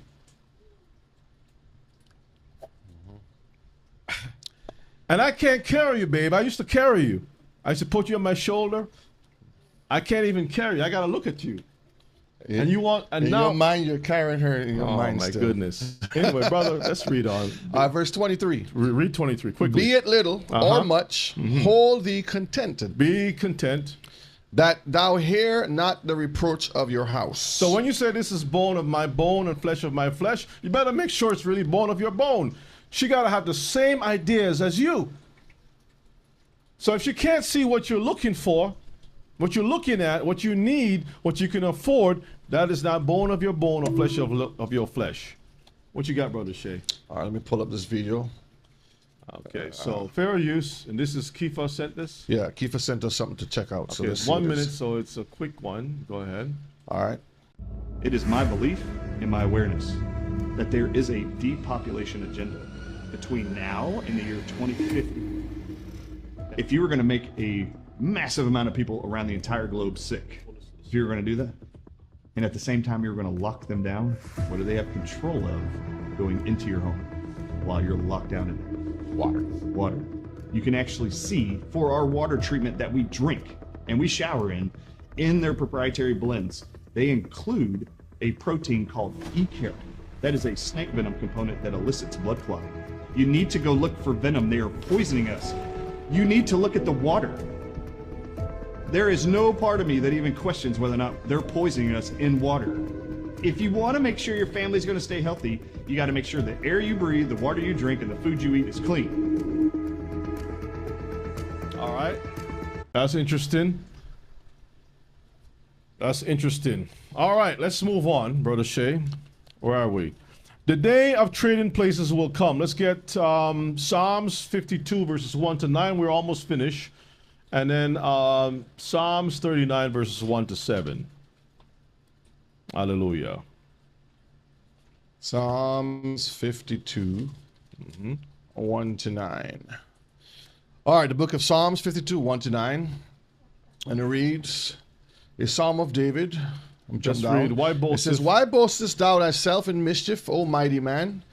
The goodness of Elohim endureth continually. The tongue deviseth mischiefs like a sharp razor working deceitfully. That's against the rich. Go ahead. Thou lovest evil more than good, and lying rather than to speak righteousness. Selah. Thou lovest all devouring words. Read. O thou deceitful tongue. Elohim shall likewise destroy you forever.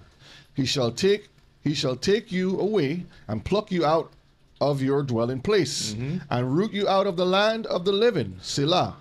The righteous shall also see and fear and shall laugh at him. Read. Verse 7. Lo, this is the man that made not Elohim his strength, but trusted in the abundance of his riches and strengthened himself in his wickedness. Remember the pride cycle? This is what this is referring to. When you get on that cycle and you start riding off, you ride away from the Most High. Verses 8.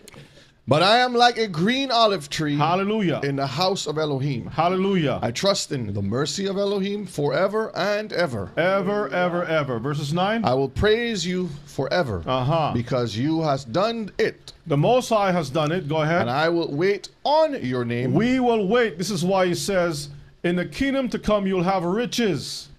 You'll have this and you'll have that. But remember, riches is based on having poor around. Kings are based upon having subjects. So don't tell me we're going to go to heaven, but there's no subjects to serve us. What foolishness is that in churchianity? Read on. I will wait on your name, for it is good before your saints. It's before your saints. Let's get Psalms 39, verses 1 to 7. So we have this nonsense embedded in our minds that we want to emulate something that's going to be destroyed. The Gentiles, we want to be like the Gentiles. That's going to be destroyed. This is their time. Let them enjoy their time. That's right. Stop trying to take their stuff from them. Because this is the problem. You want to enjoy their stuff with them, then if that be the case, then you need to allow them to enjoy your stuff in the kingdom.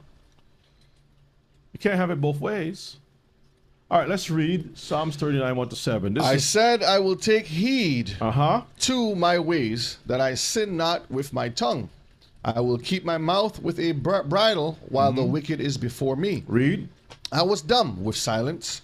I held my peace, even from good, and my sorrow was stirred. My heart was hot within me. While I was musing, the fire burned. Then spake I with my tongue. Yahuwah, make me to know mine end, and the measure of my days, what it is, that I may know how frail I am. Read. Behold, thou hast made my days as a handbreadth, and mine age is as nothing before you. Verily, every man at his best state is altogether vanity. Even when we are all pumped up, we have the muscles and all the beauty, the youthfulness. The Bible says we're nothing. The prime of your life, you're still nothing. Surely, every man walketh in a vain shoe. We look a certain way, but it's all vanity. Go ahead. Surely they are disquieted in vain. He heapeth up riches, and knoweth not who shall gather them. Imagine that. And now, Yahuwah, what wait I for? My hope is in you. Hallelujah. So we're going to Hallelujah. end here, family. As you can see, the trading places, the rich man, his ideology, the propaganda that he has pushed for years, making you think that you can become like him if you do X, Y, and Z. He's not telling you that there's an attachment of Satan, right? But in the end, Mishpachah, there will be a proper trading of places. As the Bible says in Matthew 19 and 23, a rich man shall hardly enter into the kingdom of heaven. People like Abraham, who made Elohim his trust, not the bank. Elohim is our trust. He will be there in the kingdom. But the rich, who made mammon, friends, everything else, his own self, the value or how things should be valued, he's going to be lost. So with that said, I want to thank you all for being out with us for today's broadcast. Brother Shay, any final words? Just serve the Most High, Mishpachah. It's simple. Very simple. We don't need too much. All we need to do is depend on him, especially now in the times that we're living in. We're seeing a lot of crazy things coming to pass. Just be prepared. Teach That's your right. families, learn the Torah, keep the Torah, serve the Most High. Do it quietly, meaning don't go out there and cause problems. Hallelujah. Elder, any final words? All praises. That was an excellent class. Teacher, all praise to the Most High. Hallelujah. All right, well, let's get ready to close out, Mishpachah.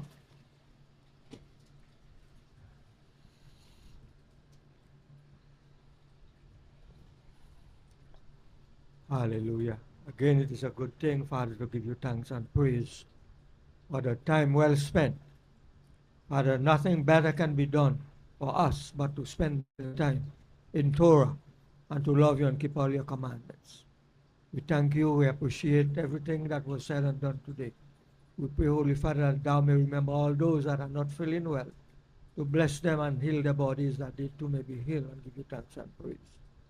I pray, Father, on the behalf of our teacher, I pray that thou may bless him, and also by the young Oshe as they get together and give us the words. We pray that thou may bless them. Bless the offerings that was given, that is given. We pray that thou may also bless all that give, and those that could not give, we pray that thou may provide for them that another time, that all we have to give. Bless the food we are about to eat. Help that everything will be well, that we will enjoy it and give you thanks and praise, because we love you and give you thanks and praise. Through your Son Yeshua we pray. Amen. Amen. Let the Words of our mouth, meditation of our hearts, be be acceptable acceptable in in your your sight. sight. Oh, yeah. Of Our strength strength and and our our Redeemer. Love you all. Stay strong, stay sharp. Until next time, we say shalom.